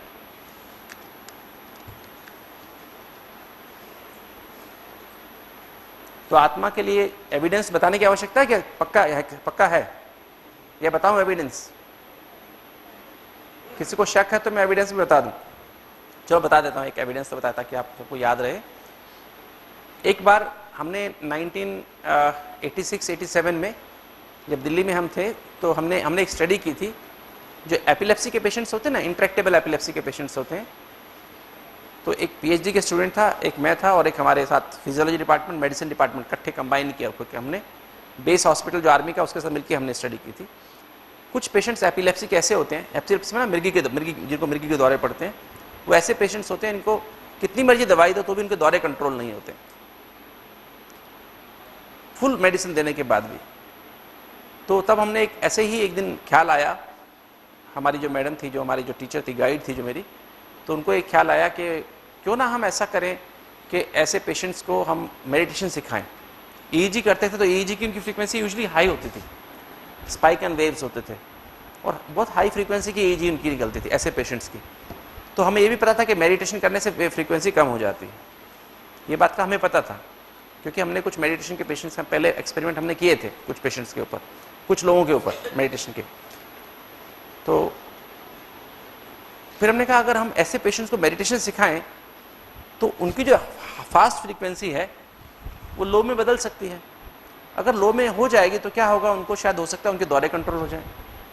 तो सचमुच हमने ऐसा शुरू किया, एक रिसर्च शुरू की कि हमने जो एपिलेप्सी के पेशेंट्स को, हम ऐसे पेशेंट्स को जिनके दौरे कंट्रोल नहीं होते थे, उनको मेडिटेशन कराना शुरू किया। 2 बजे हमारी ओपीडी एपिलेप्सी क्लिनिक होता था, हम 1 बजे उनको बुलाते थे, 1 से 2 उनको सिखाते थे मेडिटेशन करना, और फिर उनको हम बेस हॉस्पिटल ले जाते थे हमारे पास कंप्यूटराइज ईईजी की व्यवस्था नहीं थी, तो अगले दिन बेस हॉस्पिटल वहाँ उनका फिर ईईजी रिकॉर्ड होता था शुरू में, फिर 3 महीने के बाद, फिर 6 महीने के बाद, फिर 12 महीने के बाद, इस तरह से उनका ईईजी रिकॉर्ड होता था। तो क्या फ़ायदा हुआ मेडिटेशन से, और उनके ड्रग लेवल्स भी करते थे मेडिसिन के, कि मैक्सिमम दवाई उनके खून में है कि नहीं। तो फिर हमने देखा कि उनके दौरे कंट्रोल होने शुरू हो गए। तो यही रिसर्च 94, 95, 96 में अमेरिका में रिवाइज की गई। किंतु उन्होंने क्या किया, हमारे भारत में वो मशीन नहीं थी उस समय, अभी तो भारत में है, उसे हम कहते हैं पेट स्कैन। पेट स्कैन जैसे होता है सीटी स्कैन होता है, एमआरआई स्कैन होता है, ऐसे ही पेट स्कैन होता है, पॉजिट्रॉन एमिशन टोमोग्राफी कहते हैं। उसमें जहाँ जहाँ ब्रेन में एक्टिविटी होती है, ग्लूकोज की एक्टिविटी, ग्लूकोज जब यूज़ होता है तो वहाँ पर उस तरह से वहाँ पर उसकी फ़ोटो आती है। मतलब जो भी अंदर बॉडी में रिएक्शंस हो रही होती है ब्रेन में, उसको आप लाइव देख सकते हैं पेट स्कैन पर as a positron counts, positron count आती है। तो जब इन लोगों को मेडिटेशन कराया जा रहा था तो 1 by 1 करना पड़ता है, एक साथ तो सबका नहीं कर सकते। तो एक एक पेशेंट को मेडिटेशन कराया गया, और मेडिटेशन करा के उनको पहले डाई दे दी जाती है। डाई देने के बाद उनको मेडिटेशन साइड रूम होता है, उसमें मेडिटेशन कराया जाता है, उसको मेडिटेशन कमेंट्री दी जाती थी उनके कान में डाल के, उनको वो विचारों को अपने अंदर लाने की कोशिश किया करो, ऐसे उन्हें बताया जाता था। तो ये देखने में आया कि उनको जब मेडिटेशन करा रहे थे और साथ साथ पेट स्कैन किया गया, तो जैसे वो मेडिटेशन कर रहे थे तो हमारे पास जो कंसोल होती है उसमें आप देख सकते हैं एक्टिविटी को। ब्रेन पेशेंट अंदर है, मशीन के अंदर है, और हम कंसोल पे देख सकते हैं। तो पेशेंट को उस समय भी कमेंट्री चल रही थी अंदर, साउंड से उनको कमेंट्री अंदर चलती थी। मेडिटेशन में डीप उनको बताया गया था, आप जैसे से मेडिटेशन जैसे, और जो भी विचार आपको दिया जाए आप उसमें खोते जाइए, अपने आप को एब्जॉर्व करते जाइए। तो जैसे जैसे पेशेंट मेडिटेशन में खोता जा रहा था, तो यहाँ पर मतलब हाइपोथैलेमस और पिट्यूटरी के बीच में, इस एरिया में काउंट बढ़ती जा रही थी। और जैसे जैसे मेडिटेशन डीप हुआ और काउंट बढ़ती गई, और जैसे फिर वापस कमेंट्री बंद हुई और वो पेशेंट को कहा गया कि अब आप इस अपनी नॉर्मल पोजीशन में आ जाइए, तो वहाँ काउंट कम हो गई। ऐसे लगभग 50 से अधिक पेशेंट्स के ऊपर उनका पेट स्कैन किया गया। तो हर पेशेंट में ये देखने में आया कि इसी जगह पर, ब्रेन के पूरे इस एरिया में, किसी और जगह पर नहीं, सिर्फ इसी एरिया में, और उसका होल बॉडी पेट स्कैन भी किया गया। होल बॉडी पेट स्कैन भी कर सकते हैं उस मशीन में, पेशेंट को डालने के बाद पूरी बॉडी का भी स्कैन करते हैं, किंतु बॉडी में और कहीं ऐसी काउंट नहीं थी जहाँ से यहाँ पर थी। तो ये उन्होंने फिर ये एनालाइज किया इस रिसर्च के बाद कि जब भी आदमी को मेडिटेशन कराते हैं, मेडिटेशन में ना परमात्मा की याद दिलाई जाती है, गॉड की याद दिलाई जाती है, तो ये एरिया है जहाँ से आत्मा, जहाँ से इंसान परमात्मा से कनेक्ट करता है। तो उन्होंने इसका नाम आत्मा नहीं कहा, किंतु इसको कहा गॉड स्पॉट। क्या बोला इसको? गॉड स्पॉट, ये परमात्मा बिंदु। आत्मा नहीं कहा क्योंकि आत्मा कॉन्सेप्ट वहाँ पर नहीं होता अमेरिका में, तो इसको उन्होंने गॉड स्पॉट बोला, राइट। तो ये जो है, ये है जहाँ से एक इंसान परमात्मा से कनेक्ट करता है। तो यही आत्मा है और यही हमारा सेंटर पॉइंट है। आत्मा ना यहाँ पर है, ना यहाँ पर है, ना यहाँ पर है। आत्मा कहाँ है? यहाँ है, ठीक है। ये डॉक्यूमेंट्री प्रूफ है। ऐसे और बहुत सारे प्रूफ्स हैं, किंतु हम ज़्यादा गहराई में जाएंगे तो हमारा बाकी लेक्चर पूरा रह जाएगा। Next slide, next. अब है आत्मा की 3 फैकल्टीज हैं, सटल फैकल्टीज हैं, जिसके द्वारा आत्मा शरीर पर कंट्रोल करती है। एक तो माइंड है, ये भी नॉन फिजिकल है। एक इंटेलेक्ट है, जजमेंट पावर है, और पर्सनैलिटी ट्रेट्स या हैबिट्स हैं। जो चीज़ हम बार बार करते हैं वो हमारी आदत बन जाती है। और एक आदमी संस्कारों से पहचाना जाता है। जैसे एक आदमी अगर बार बार स्मोकिंग करे तो क्या होगा? उसे क्या कहेंगे? स्मोकर कहेंगे। शराब पिए तो बार बार क्या कहेंगे? शराबी कहेंगे। दान करे तो दानी कहेंगे, है ना। अगर सदा खुश रहे, मुस्कुराता रहे तो क्या बोलेंगे? हर्षित मुक्त व्यक्ति कहेंगे, है ना। क्रोध करे तो क्रोधी कहेंगे, है ना। तो इंसान किससे पहचाना जाता है? अपनी हैबिट से, अपने संस्कारों से पहचाना जाता है। Next slide. तो मन के 4 एस्पेक्ट हैं, thoughts, emotions, attitudes and memories, right, team. और इंटेलेक्ट क्या है? इंटेलेक्ट जजमेंट पावर है। एक तो करप्ट इंटेलेक्ट होती है और एक करेक्ट, है ना।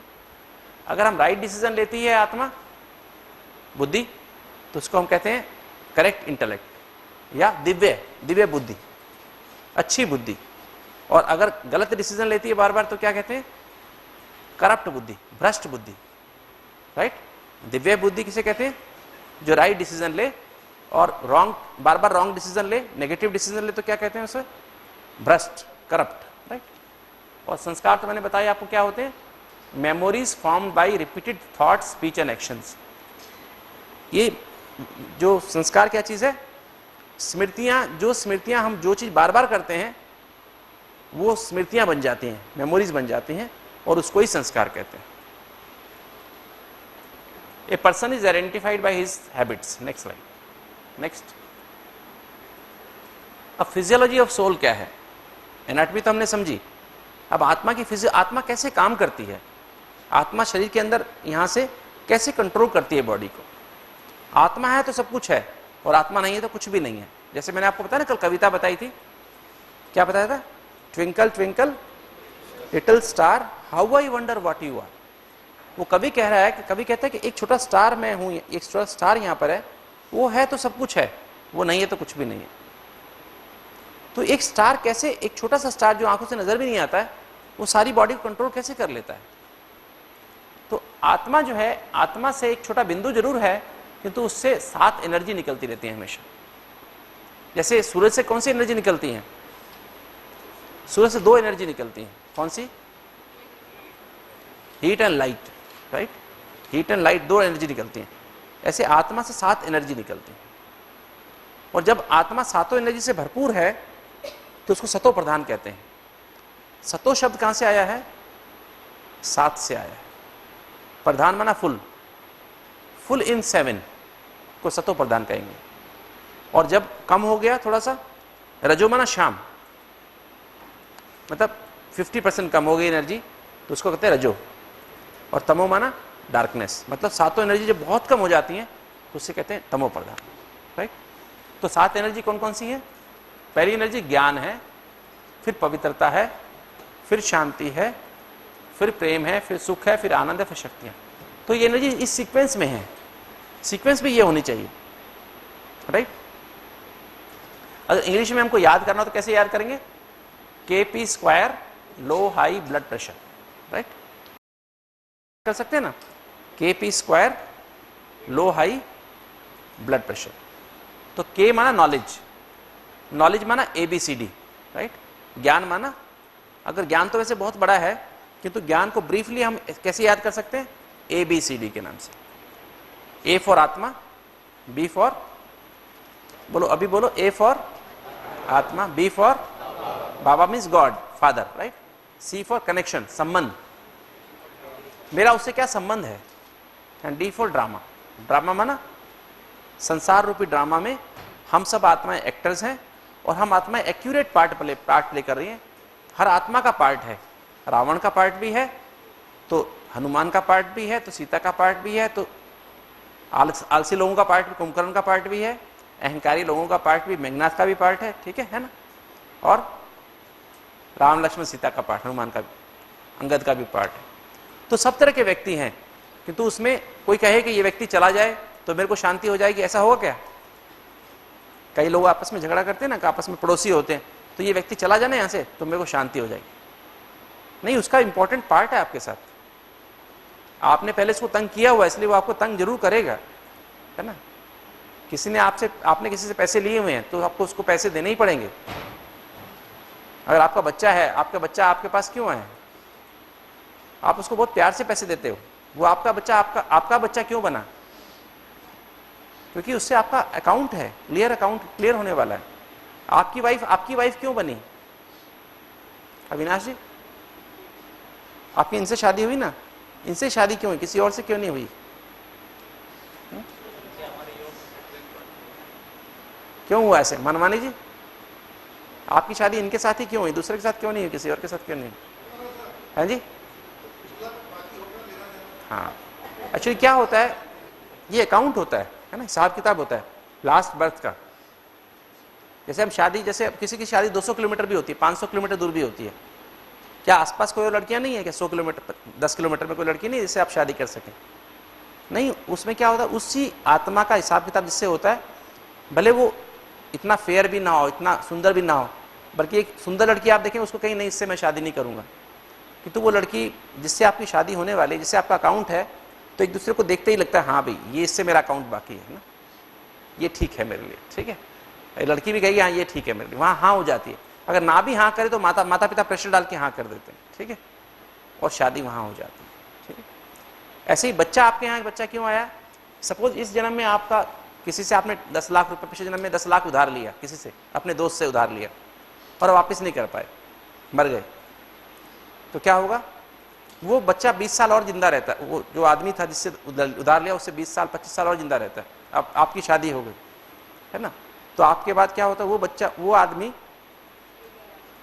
आपके घर कैसे लेता है, कैसे आकर के जन्म लेता है, अगले जन्म में आपके यहाँ बच्चा बन करके आएगा और आप उसको बचपन से बहुत पालना करेंगे, बहुत प्यार से खिलाएंगे पिलाएंगे, है ना, सब कुछ करेंगे, और बड़ा होगा बच्चा, बड़ा होगा, फिर उसके बाद क्या करेंगे, बाहर एक बच्चा है आपकी, उसी की उम्र का है, वो कहता है भाई साहब 10 रुपये दे दो ना, अंकल जी 10 रुपये दे दो मेरे को किताब खरीदनी है या कापी खरीदनी है, ठीक है, पागल है क्या 10 रुपये को दे दूँ, है ना।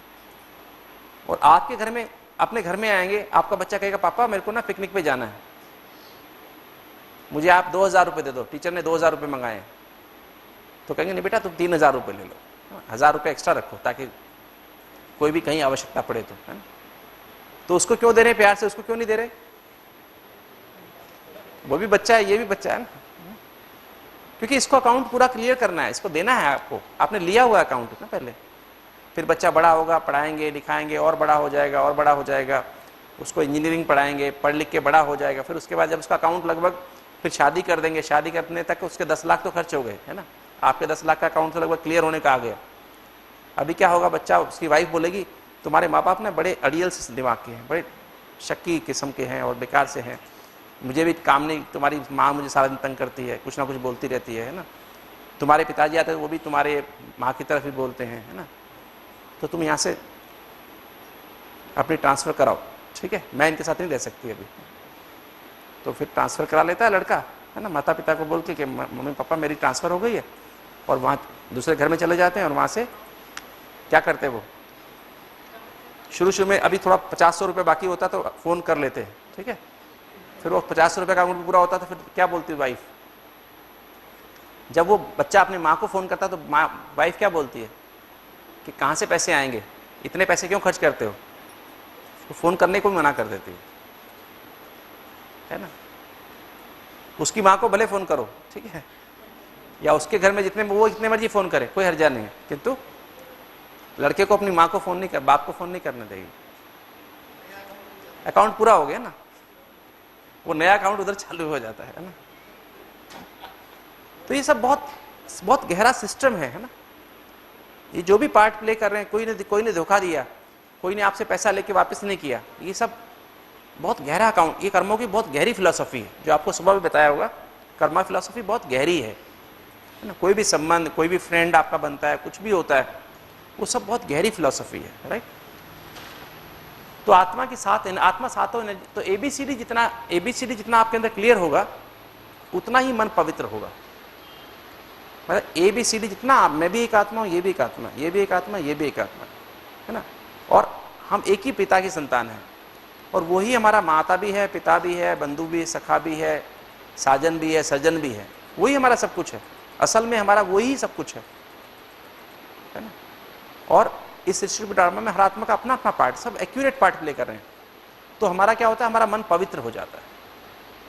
हमारे मन में तब ये नहीं रहता इसने धोखा दिया मुझे, इसने मेरे को ऐसा किया, इसने मेरे को ऐसा किया, इसने मेरे को ये बोला, नहीं, जो भी अब तक हुआ अच्छा हुआ, जो हो रहा है अच्छा हो रहा है, और जो होने वाला है बहुत अच्छा होने वाला है। तो हमको फुल प्रूफ सिक्योरिटी की फीलिंग आती है, और उससे क्या होता है, हमारा मन अपने आप ही पवित्र हो जाता है, बुद्धि भी पवित्र हो जाती है। और जब मन और बुद्धि पवित्र होता है तो शांति की फीलिंग आती है, और जब शांति की फीलिंग आती है तो प्रेम की फीलिंग आती है, और प्रेम की फीलिंग आती है तो खुशी होती है, और खुशी होती है तो आनंद आता है, आनंद आता है तो शक्तियां आती हैं। कौन सी शक्ति आती है? परखने की शक्ति आती है। क्या परखने की शक्ति आई?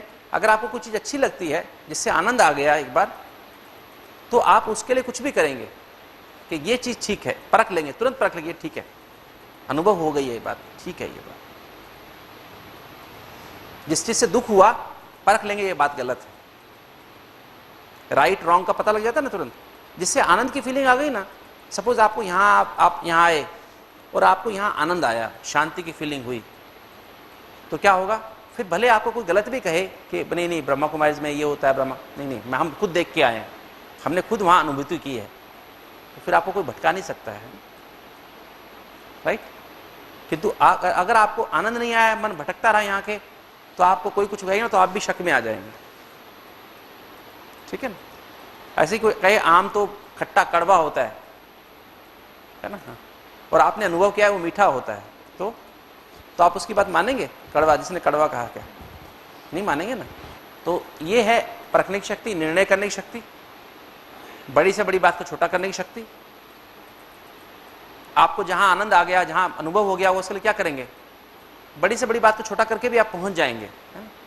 समेटने की शक्ति, पैकअप करने की शक्ति, सहन करने की शक्ति, सामना करने की शक्ति, समाने की शक्ति, सहयोग करने की शक्ति। तो आठों शक्तियां इन्हीं 6 गुणों से आती हैं, ठीक है। Next slide. तो ये जो आत्मा है, जैसे मैंने बताया आपको, आत्मा, नेक्स्ट स्लाइड, आई थिंक छोड़ देते हैं, नेक्स्ट। तो आत्मा से 7 एनर्जी निकल रही है और बीच में मन है। मन आत्मा की एक शक्ति है। आत्मा, मन अलग नहीं है आत्मा से, किंतु जैसे बॉडी है ना हमारी, तो हाथ क्या है? बॉडी का पार्ट है, अलग है। कि मुझे कुछ चीज पकड़नी हो तो किस चीज से पकड़ूंगा? आप मुझे कोई चीज दे तो किससे पकड़ूंगा मैं? हाथ से पकड़ूंगा ना। या कोई चीज मैं आपको दूंगा, कैसे दूंगा? हाथ से दूंगा ना। तो ये एक बॉडी की एक्सटेंशन है ना। ऐसे ही आत्मा, मन आत्मा की एक्सटेंशन है। तो आत्मा के अंदर जो एनर्जी निकल रही है वो मन के थ्रू होती हुई बॉडी के 8 अंगों में जाती है। 7 एनर्जी बॉडी के लिए आवश्यक है, किंतु एक एनर्जी स्पेशल है। जैसे ब्रेन को 7 एनर्जी चाहिए, किंतु एक एनर्जी उसके लिए विशेष है। कौन सी एनर्जी विशेष है? उसके बगैर ब्रेन नहीं है। जैसे मैं आपको एग्जांपल दूं, आपको एक कप चाय बनानी है, राइट। चाय बनाने के लिए आपको क्या चीज चाहिए? एक तो दूध चाहिए, पानी चाहिए, चाय पत्ती चाहिए, चीनी चाहिए। किंतु 4 चीजों में से कौन सी चीज ना हो तो चाय नहीं बनेगी? बताइए सिंह साहब, आप बताइए। पानी, चाय पत्ती, दूध और चीनी, 4 चीजें आपको चाहिए। इनमें से 4 चीजों में से कौन सी चीज ना हो तो चाय नहीं बनेगी? हैं? क्या चाहिए? नॉलेज तो है ना, बनाने की नॉलेज तो है?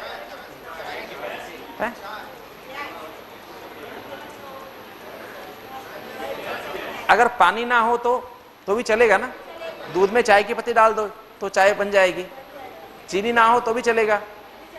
दूध में चाय पत्ती डाल दो, बिना चीनी की चाय बन जाएगी नहीं। और खाली चाय की पत्ती हो तो भी ठीक है, तो भी चाय कहेंगे ना, है ना। तो चाय की पत्ती इसेंशियल है, ठीक है। तो चाय की पत्ती के बगैर चाय बन सकती है क्या? नहीं बन सकती। ऐसे ही 7 एनर्जी ब्रेन को चाहिए, किंतु ब्रेन को सबसे इंपॉर्टेंट एनर्जी कौन सी चाहिए? नॉलेज, ज्ञान। आत्मा ज्ञान से ब्रेन को नरिश करती है। माध्यम मन है, और जितना अधिक ABCD क्लियर होता है मन में, उतना ही ज्यादा आपका IQ ज्यादा होता है, EQ ज्यादा होता है, SQ ज्यादा होता है ना। IQ माना इंटेलिजेंट कोशिएंट, इमोशनल कोशिएंट और स्पिरिचुअल कोशिएंट। IQ, EQ और SQ, अर्थात उतना ही ज्यादा आपका ब्रेन क्रिएटिव होता है। जैसे आपने देखा होगा, जितने भी बड़े बड़े साइंटिस्ट हुए हैं वो कभी भी जात पात में नहीं आते हैं, किसी जाति के नहीं होते हैं। भले जन्म तो किसी घर में लेना पड़ता है, किंतु कभी भी छोटी बातें नहीं करते हैं। पूरे विश्व के बारे सोचेंगे, पूरे देश के बारे सोचते हैं। जैसे हमारे राष्ट्रपति जी जो पहले पुराने राष्ट्रपति जी जो रहे, अब्दुल कलाम जी, हैं तो मुस्लिम, किंतु कभी मुस्लिम की बात करते हैं क्या? पूरे हर आदमी के बारे में बात करते हैं, हर व्यक्ति के बारे में बात। जब अभी लास्ट ईयर की बात थी, लास्ट ईयर 2006 की बात थी, जब हमारी कॉन्फ्रेंस हुई यहाँ पर, हार्ट की हमने कॉन्फ्रेंस रखी थी, वर्ल्ड कांग्रेस रखी थी। तो उसके बाद राष्ट्रपति जी ने हमको अपने राष्ट्रपति भवन में बुलाया था हमको अवार्ड दिया था सभी को, 25 डॉक्टर्स को अवार्ड दिया, लाइफ टाइम अचीवमेंट अवार्ड दिया। और फिर उसके बाद फिर दोबारा बुलाया तो मेरे को बताया, तो डॉक्टर गुप्ता आपको जैसा भी आपने हार्ट का प्रोजेक्ट जो किया है, अब मैं चाहता हूं कि आप इसके ऊपर एक किताब लिखें, और किताब ऐसी हो जो हर भाषा में होनी चाहिए। जो आपका अनुभव है, जो आपने 20-10 साल में रिसर्च में देखा है, तो मैं भी आपके साथ उसमें लिखूंगा किताब, हम दोनों लिखेंगे, और उसमें आप सारी बातें लिखें, जिस तरह से आपको जो विजन्स हुए, कैसे आप एक दिल्ली से आप माउंट आबू गए, किस तरह से, क्यों, क्या आपके अंदर, जैसे मैंने कुछ बातें आपको सुबह बताई, कैसे आपको कैसे कैसे सब बात हुई, कैसे आप एक कन्वेंशनल कार्डियोलॉजिस्ट से एकदम प्रिवेंटिव में चले गए, है ना, और कैसे कैसे सारा काम हुआ, कैसे कैसे रिसर्च हुई, तो सारी बातें उसमें लिखी। और रिसर्च इतने अच्छे ढंग से उसको, ताकि वो किताब पर ऐसी हो, हर घर में पहुंचनी चाहिए, हर भाषा में हो। भारत में 100 करोड़ लोग रहते हैं, कम से कम 20 करोड़ इसकी प्रति मन वो बननी चाहिए कॉपी से।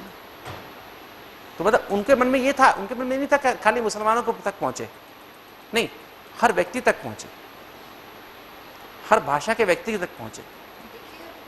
नहीं, अभी एक्चुअली बीच में क्या हुआ, फिर हमारे दादी जी बहुत बीमार हो गए थे, मैं दादी जी को लुक आफ्टर करता था, तो 2007 सारा उसमें बीत गया। फिर मेरी आंख में कुछ तकलीफ थी, तो अभी इसका ऑपरेशन कराया पीछे, तो एक गांठ थी यहाँ पर आंख के अंदर ना, हड्डी के बीच में और आंख के बीच में, तो अभी मेरे को डबल दिखाई देता है। आपको पता है इस बात का? नहीं पता होगा ना। अभी मैं 2-2 देखता हूँ सभी ना, अभी सभा में जब बैठे ना, आपको 2-2 दिखाई देते हैं, जैसे 2-2 सब 2-2 बैठे दिखाई देते हैं, फिर भी मैं आपसे बातचीत कर रहा हूँ ना। है नहीं, retinal there was a nodule, जैसे हमारे ना नोड्यूल स्किन में होते हैं ना, वो सुप्रा ऑर्बिटल नर्व के ऊपर एक गांठ बन गई थी, it was like a tumour, schwannoma, तो वो निकाला, तो उससे आंख काफ़ी प्रेस हो गई थी, काफ़ी ज़्यादा हो गई। तो मैं, दादी जी बीमार थी तो मैं अपनी तरफ ध्यान नहीं कर पाया। अगर ये प्रॉब्लम यहाँ कहीं होती तो कोई प्रॉब्लम नहीं थी, बट ऐसी जगह पर थी जहाँ पर it was pressing on the I, right, इसलिए वो निकलवानी पड़ी, अदरवाइज तो कुछ बात नहीं थी। यहाँ तो कुछ प्रॉब्लम कॉस्मेटिक वैल्यू होती खाली, पर it was in A wrong place. तो इस कारण से अभी मैं धीरे धीरे आंख ठीक हो जाएगी तो मैं काम शुरू करूँगा उसके। तो जस्ट मैं आपको बता रहा हूँ कि जितना ABCD क्लियर है उसको, तो वो जरूरी नहीं कि अपने को आत्मा कहे, परमात्मा का बच्चा कहे, नहीं, वो सदा हमेशा वो आदमी ये विश्वास करता है, नहीं, मैं सबका हूँ, सब मेरे हैं, और सारी दुनिया को एक फोर्स चला रही है जिसे परमात्मा गॉड कहते हैं। भले उसको कुछ रूप में भी माने, किंतु वो उसमें विश्वास करता है। ही रीड्स एवरीथिंग, मैंने उनका देखा, वो अरविंदा फिलॉसफी पढ़ते हैं, हर चीज़ वो पढ़ते हैं, हर चीज़ उनको आती है, और परमात्मा में बहुत गहरा विश्वास है। तो ऐसा व्यक्ति, मतलब जिसके अंदर जितना ज़्यादा ABCD होता है उतना ही ज़्यादा क्रिएटिव होता है। ओके, दूसरा, जो 5 सेंस ऑर्गन्स हैं और हमारा इम्यून सिस्टम है, वो आत्मा प्योरिटी से नरिश कर रही है। जितनी पवित्रता होती है उतना ही हमारी आंखें, नाक, कान, मुख अच्छे काम करते हैं, हमारा इम्यून सिस्टम अधिक अच्छा काम करता है। किसी का अगर पता लगाना हो आपको कि इसके मन में क्या है, तो क्या कहेंगे? उसकी आंखें देख के बता सकते हैं, नहीं कहते नहीं, आंखों से पता लग रहा है ये आदमी अच्छा नहीं है, आंखों से पता लगता है ना, आंखों के इशारों से, मुख से क्या बोलता है, क्या सुनना पसंद करता है, उससे ही पता लग जाता है कि आदमी के मन में क्या बात है, राइट। तो आत्मा 5 कर्मेंद्रियों को और इम्यून सिस्टम को प्योरिटी से, पवित्रता से नरिश करती है। आप देखेंगे 1981 में सिर्फ 5 केस, कितने 20 केस थे एड्स के, HIV एड्स के, अफ्रीका में पाए गए, और उसके बाद क्या हुआ, कितना पैसा लग गया, ट्रिलियंस ऑफ डॉलर्स लगा दिए रिसर्च में, किंतु रिजल्ट क्या है उसका? एड्स कंट्रोल हो गई क्या? क्या हुआ एड्स को? कहाँ? अफ्रीका के थोड़े से छोटे से एरिया में पाई गई थी, और आज विश्व के हर कोने में एड्स है, हर गांव में एड्स फैल गई है। क्यों फैल गई? क्योंकि आत्मा में पवित्रता की शक्ति दिन पे दिन कम होती जा रही है। तो थोड़ा सा भी जब आदमी गलत काम करता है तो उसके अंदर इतनी नेगेटिविटी पहले से होती है, और नेगेटिविटी ज़्यादा बढ़ जाने से उसका इम्यून सिस्टम ब्रेक हो जाता है। What is AIDS? AIDS is acquired immunodeficiency syndrome. आपका इम्यून सिस्टम ब्रेक हो गया है। और ये देखने में आया, इवन HIV पॉजिटिव होने के बाद अगर कोई व्यक्ति मेडिटेशन करता है, जीवन के प्रति पॉजिटिव आउटलुक रखता है, तो उनको आज 20-20 साल हो गए HIV पॉजिटिव, तो भी आज वो एड्स इनको नहीं हुई है, आज भी वो जिंदा है। और जो आदमी अधिक नेगेटिव होता है HIV पॉजिटिव होने के बाद 6 महीने के अंदर एड्स हो जाती है और मर जाता है। क्यों ऐसा है? रीजन ये है, अगर उनको पवित्रता उनके अंदर हो। हमने एक रिसर्च की थी पीछे, हार्ट के प्रोजेक्ट के अंदर ही की थी, कि जब हम किसी को, हमने पहले उसका CD4 काउंट, CD8 काउंट और वायरल लोड और टी नेचुरल किलर सेल्स कहते हैं उनको, हमने मेजर की थी। इम्यून सिस्टम की एक नापने की विधि है। तो हमने देखा कि जो हार्ट के पेशेंट्स में की, आज हमने ब्लड सैंपल लिया, उसको दिल्ली डायरेक्ट हमने फ्लाई कर दिया, with in few hours Delhi में पहुंच गया और दिल्ली में उसको एनालाइज किया गया। और फिर 7वें दिन फिर उसको हमने ब्लड सैंपल लिया और भेजा, फ्लो साइटोमेट्री की, तो देखा कि विद इन 6 डेज उसकी CD4 काउंट 80% बढ़ गई थी। तो ये जो राजयोग मेडिटेशन है, चेंज ऑफ डाइट है, चेंज ऑफ एक्सरसाइज है, प्रॉपर नींद है, इससे आपकी इम्यून सिस्टम कितना स्ट्रांग हो जाता है। अपने को आत्मा समझने से कितना इम्यून सिस्टम स्ट्रांग हो जाता है, राइट। तो ये अपने आप में एक अच्छी बात है। फिर आत्मा शांति से लंग्स को नरिश कर रही है। जितनी अधिक शांति है उतना ही गहरा सांस आप ले पाते हैं। हमने रिसर्च में देखा, हमारे जो नॉर्मल जो सांस लेने, जब हमने पहली बार, जब पेशेंट हमारे पास पहले दिन आते हैं, हम उनका टेस्ट करते हैं। जैसे आपका ब्रेन का टेस्ट किया ना, साइकोलॉजिकल टेस्ट हमने किया, तो हम उनका पहले ये भी टेस्ट करते थे। हमारी एक मशीन होती है, इससे हम लगभग 10 मिनट रिकॉर्डिंग करते हैं, तो 10 मिनट में कितनी बार सांस पेशेंट ने लिया वो मशीन बताती है।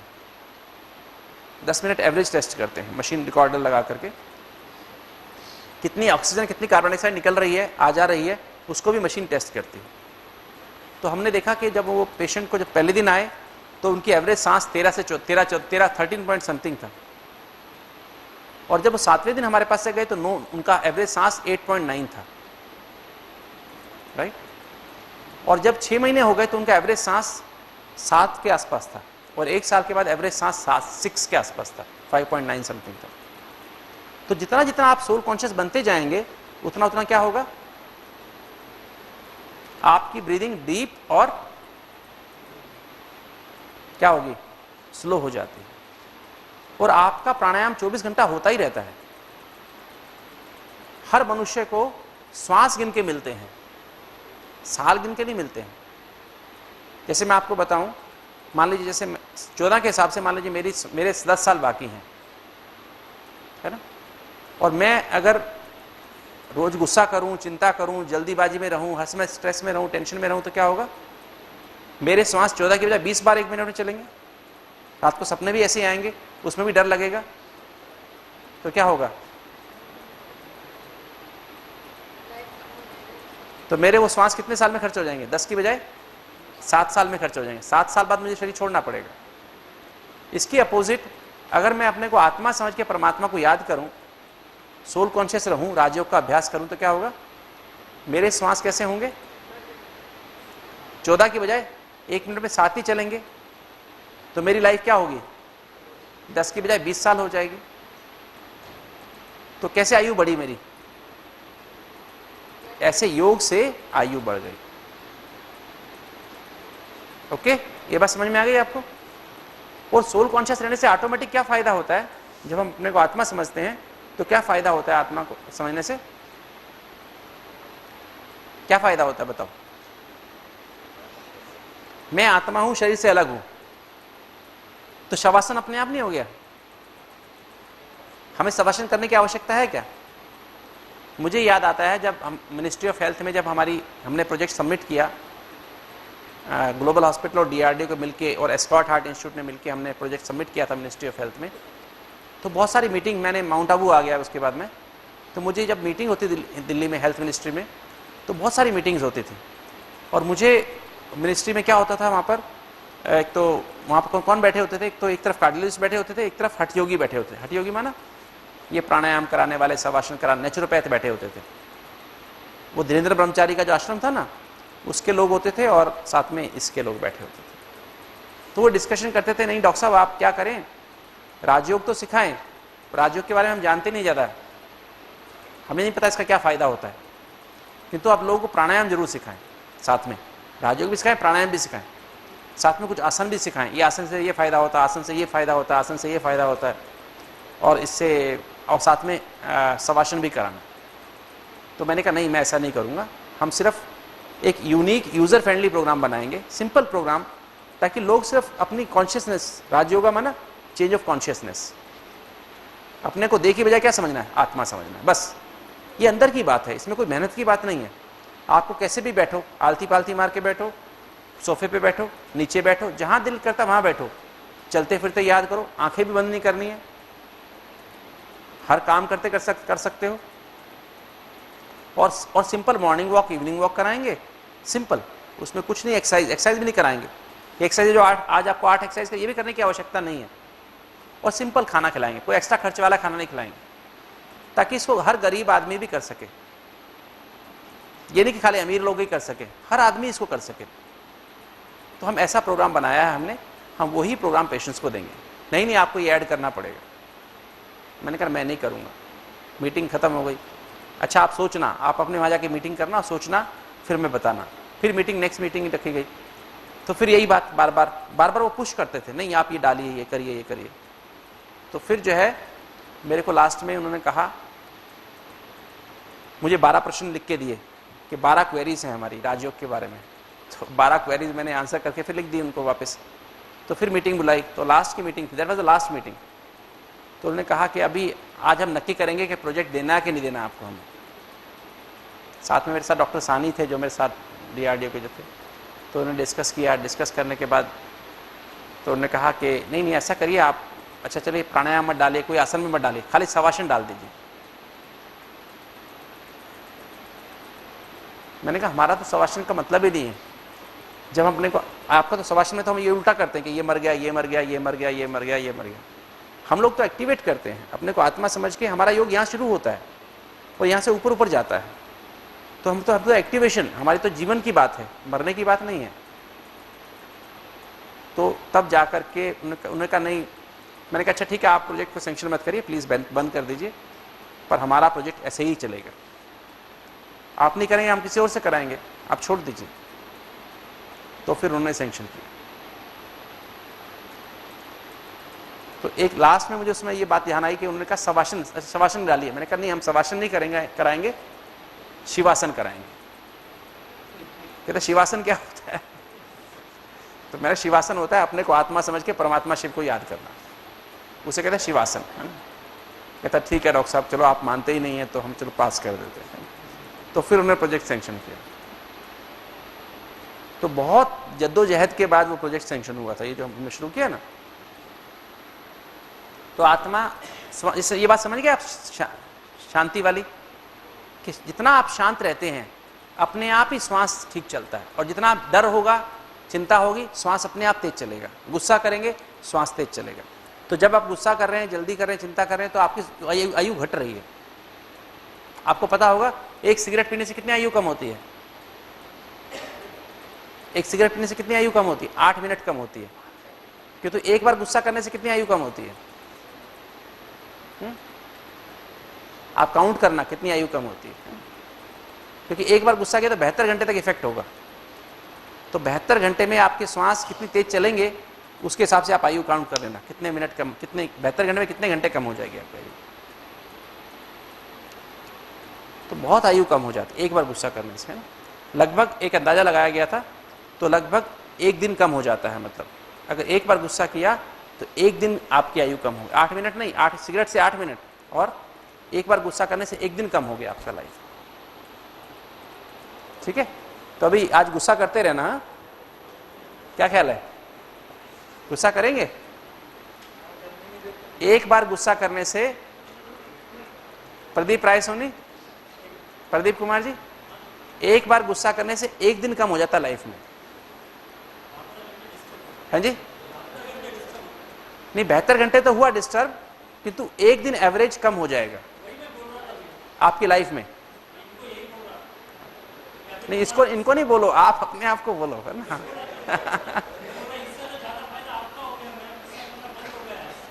हाँ ठीक है। तो अभी क्रोध करना, एक बार उदास होने से लगभग 1.5 दिन आपका लाइफ में कम हो जाता है, अप्रोक्सीमेटली 1.5 days। कम हो जाता है। ठीक है, आत्मा लव से हार्ट को चला रही है। जितना अधिक प्रेम हार्ट में बहता उतना आपका ब्लड ज्यादा बहता है, कोरोनरी फ्लो ज्यादा होता है। जितना प्रेम कम बहता उतना ही हार्ट की आर्टरी सिकुड़ जाती हैं, नैरो हो जाती हैं, अकड़ जाती हैं, स्पैज़म में चली जाती हैं, कोलेटरल्स बंद हो जाते हैं। आज हार्ट की बीमारी बढ़ने का कारण भी यही है, क्योंकि आज संसार में, दुनिया में प्रेम की कमी हो गई है। सच्चा प्रेम नहीं है लोगों से। है क्या सच्चा प्रेम? मतलब का प्रेम तो है, किंतु मतलब के लिए आपके पास आएंगे, हाथ भी जोड़ेंगे, किंतु जहां मतलब पूरा हो फिर क्या करेंगे? बच्चों को भी है, आपके बच्चे भी आपसे प्रेम करते हैं, किंतु जहां वो बड़े हो गए, शादी हो गई, जिम्मेवारी आपने उनको दे दी, फिर क्या होगा? टाटा हो जाएंगे। तो मतलब का प्रेम तो दुनिया में है, किंतु सेल्फलेस लव नहीं है, अनकंडीशनल लव नहीं, कंडीशनल लव है। पति पत्नी का लव भी कंडीशनल है, बच्चे और माँ का लव भी कंडीशनल हो गया है। तुम ये करेगा तो ऐसा होगा, ये तू करेगा तो तेरे को ये देंगे, है ना, तू ऐसे करेगा तो ऐसा होगा, है ना, कंडीशनल हो गया है, टेम्परेरी है, चेंजिंग लव है, हर समय बदलता है। अभी अभी प्यार से बात करें, अभी गुस्सा करना शुरू कर देते हैं, राइट। तो इस कारण से आज लव कम होने से हमारी आर्टरीज सिकुड़ गई हैं, स्पैज़म में चली जाती हैं। नॉर्मल आर्टरी होने के बाद भी, किसी और ने बताया था, मेरी एंजियोग्राफी करें, किसी वाइफ की एंजियोग्राफी हुई थी, एंजियोग्राफी नॉर्मल है, फिर भी छाती में दर्द होता है, किसने, आपने बताया था ना, वो आर्टरी स्पैज़म में जा रही है। ठीक है ना, आर्टरी स्पैज़म में जा, नॉर्मल है भले, किंतु अकड़ के, जैसे 3 मिलीमीटर की आर्टरी होती है ना, वो अपने आप ही, जब आप मन में फीलिंग आती है ना किसी बात की, तो सिकुड़ के वो 1 मिलीमीटर हो जाती है, अपने आप 70% बंद हो जाती है, छाती में दर्द होता है, भारी लगती है, और फिर जब आप रिलैक्स हो जाती हैं तो खुल जाती है। तो बिना ब्लॉक के भी ब्लॉक हो जाता है, क्लॉट्स बन जाते हैं, नॉर्मल आर्टरी में भी क्लॉट बन जाते हैं, ठीक ठाक, बिल्कुल ब्लॉक नहीं है तो भी क्लॉट बन जाएंगे। अब सिम्टम तो वही है, या तो सांस की नाली में कुछ अंदर डाल दो, सांस की नाली अंदर से घुट जाए, या गला बाहर से दबा दो, है ना। वो ब्लॉक जो होता है वो तो हो गया जैसे अंदर से कुछ फंस गया गले में, है ना, और बाहर से दबाया माना स्पैज़म में चली गई आर्टरी। तो सिम्टम तो दोनों में एक जैसा, सांस घुटने का ही आएगा, है ना। तो इसलिए तो आज तो हमें, जैसे जैसे अब समाज में टेंशन बढ़ रही है और फाइनेंशियल क्राइसिस बढ़ रहे हैं, संबंधों में तनाव बढ़ रहा है, संबंधों में ठहराव नहीं है ना, और भी बहुत सारी स्ट्रेसेस बढ़ते, पॉल्यूशन बढ़ता जा रहा है। तो जैसे जैसे बढ़ेगा वैसे वैसे और ज़्यादा हार्ट की बीमारी बढ़ेगी। नॉर्मल आर्टरी वालों को भी, जिनके ब्लॉकेज अभी नहीं हुए हैं, उनको भी हार्ट अटैक आने शुरू हो जाएंगे, है ना। जैसे मैंने बताया ना, बच्चों को भी हार्ट की बीमारी आनी शुरू हो गई है, रादर, है ना, शुरू हो गई है ऑलरेडी। जैसे आपने बताया, किसने बताया 16 साल की उम्र में किसी को हुआ तकलीफ, तो अब ये तकलीफ अर्ली एज में और ज़्यादा आनी शुरू हो जाएगी। Reason is stress, lack of love, lack of trust, lack of faith, है ना। आज बच्चों में माँ बाप के प्रति फेथ नहीं है, माँ बाप में बच्चों के प्रति फेथ नहीं है, दैट्स अनदर रीजन। फिर आत्मा खुशी से पेट को नरिश करती, आंतों को नरिश कर रही है। जितनी खुशी है आपके जीवन में उतना ही आपका हाजमा अच्छा है, लीवर अच्छा काम कर रहा है। कहते हैं ना, खुशी जैसी खुराक नहीं,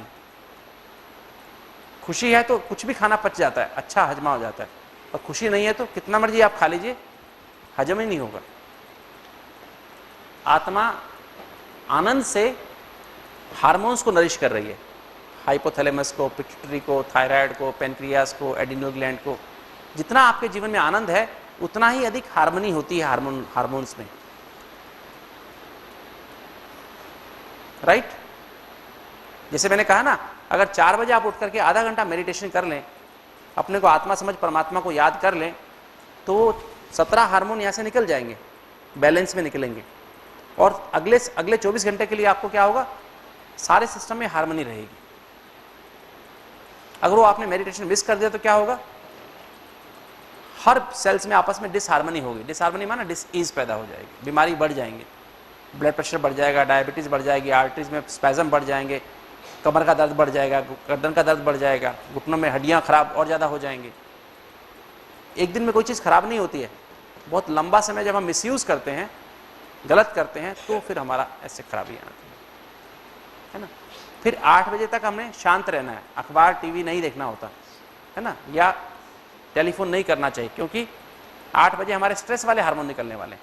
तो 8 बजे तक आप साइलेंस में रहो, सुबह अमृत वेला मेडिटेशन किया, फिर तैयार होकर के आप नहा स्नान किया, स्नान करते समय भी अपने को आत्मा समझ के परमात्मा की याद में रहें, फिर नहा धो के तैयार होकर वॉकिंग करें, वॉकिंग करते समय भी यही 7 एनर्जी का प्रयोग करते रहें अपने ऊपर, है ना, ये 5 प्रश्नों को रिवाइज करते रहें, और फिर मुरली सुने 7 से 8, तो अंदर पॉजिटिव टीम चली जाएगी, आपके विचार, आपकी भावनाएं, आपके एटीट्यूड और आपकी स्मृतियां बदलती जाएंगी।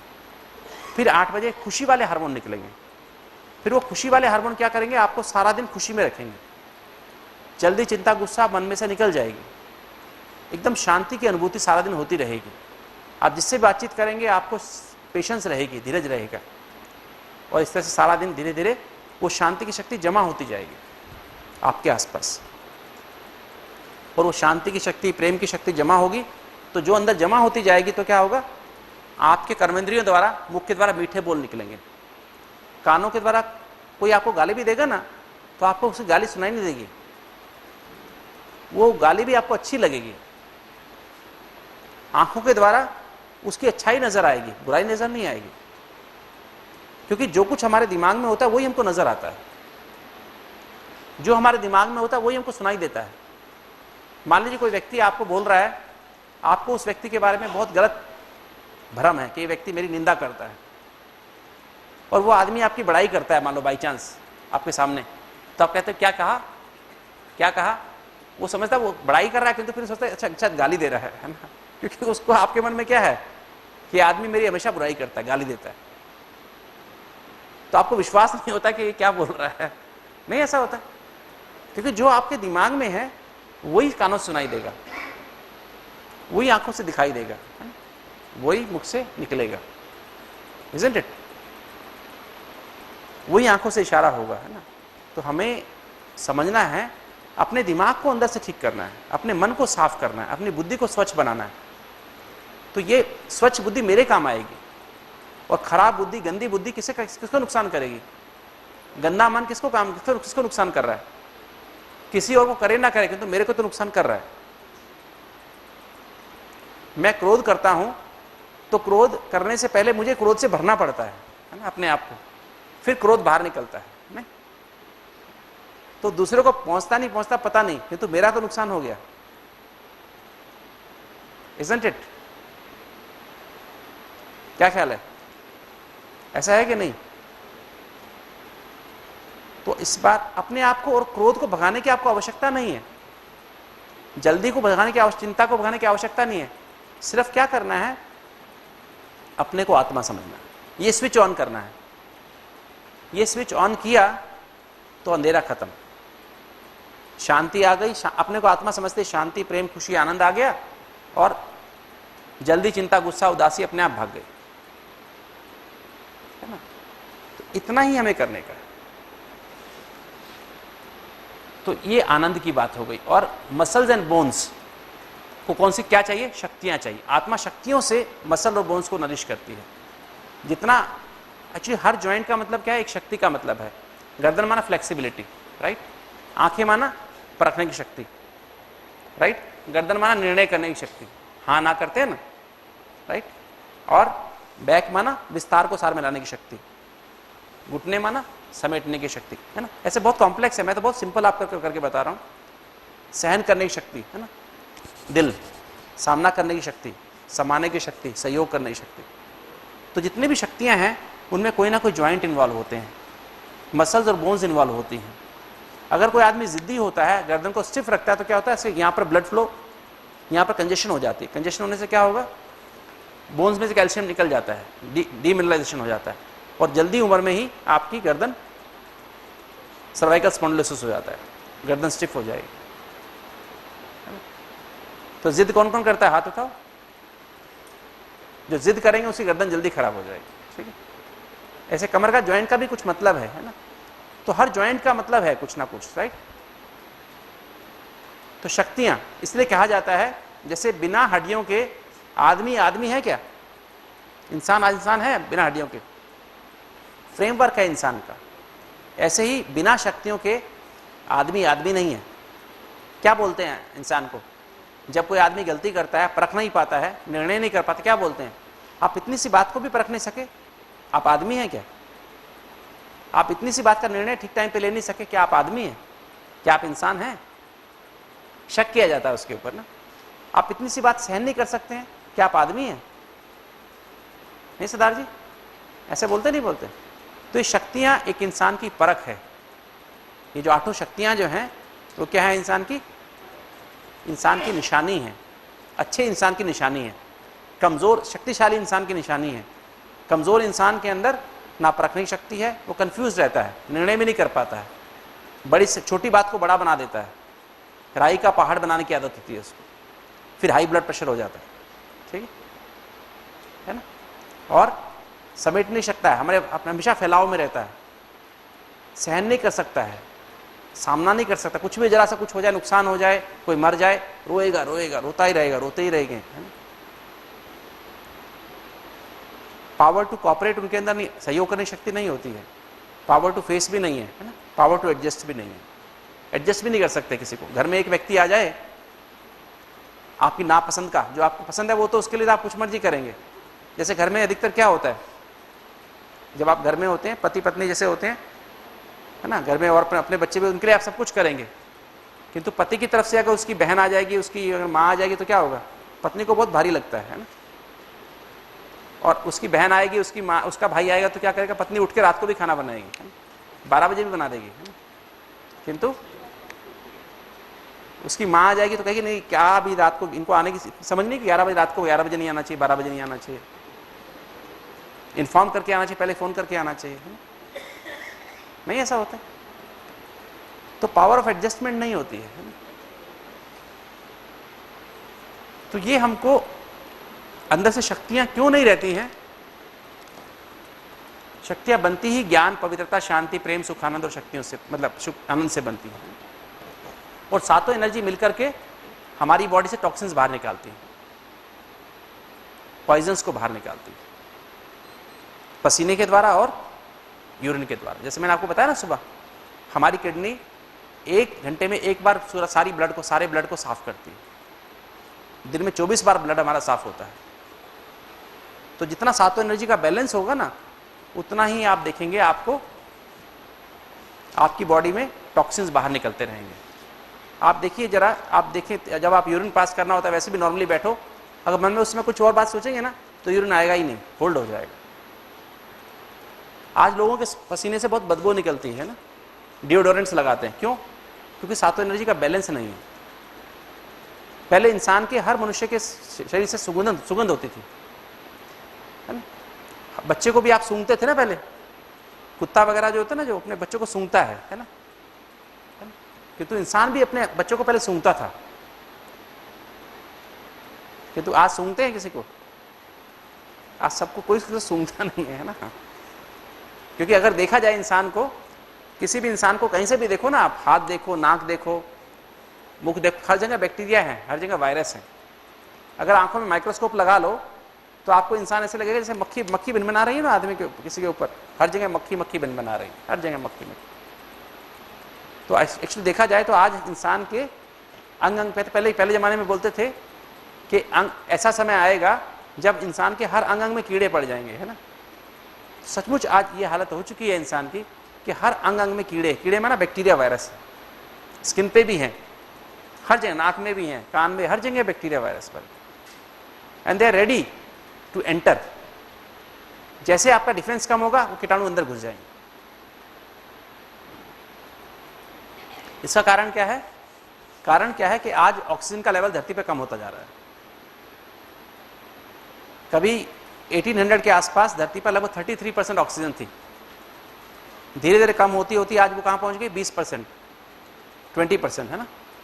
धरती पर 1800 में 33% जंगल था, प्लांट्स थे, मतलब बाई एरिया वाइज। आज 19% प्लांट्स हैं धरती पर, 19% धरती प्लांट से कवर्ड है। और हमारा ऑक्सीजन लेवल भी लगभग वही है। कहा जाता है अगर 13% हो जाएगा जिस दिन, जंगल कम हो जाएंगे। ये 2000 की फिगर्स है जो मैं आपको बता रहा हूँ, 2001 की है ना। जिस दिन धरती पर 13% प्लांट्स हो जाएंगे उस दिन एक भी इंसान धरती पर जिंदा नहीं रह सकता। सिर्फ बैक्टीरिया वायरस रहेंगे और सांप रहेंगे, बिच्छू रहेंगे और छिपकली रहेंगे, लिजर्ड्स रहेंगे, कॉकरोच रहेंगे, ठीक है। बाकी इंसान रहना नहीं रह पाएंगे, क्योंकि जितने भी लिजर्ड्स हैं और कॉकरोच हैं, सांप हैं, ये कम ऑक्सीजन में रहने वाले हैं। बैक्टीरिया वायरस भी कम ऑक्सीजन में रहने वाले हैं। इनको ज़्यादा ऑक्सीजन दे दो तो मर जाते हैं, राइट।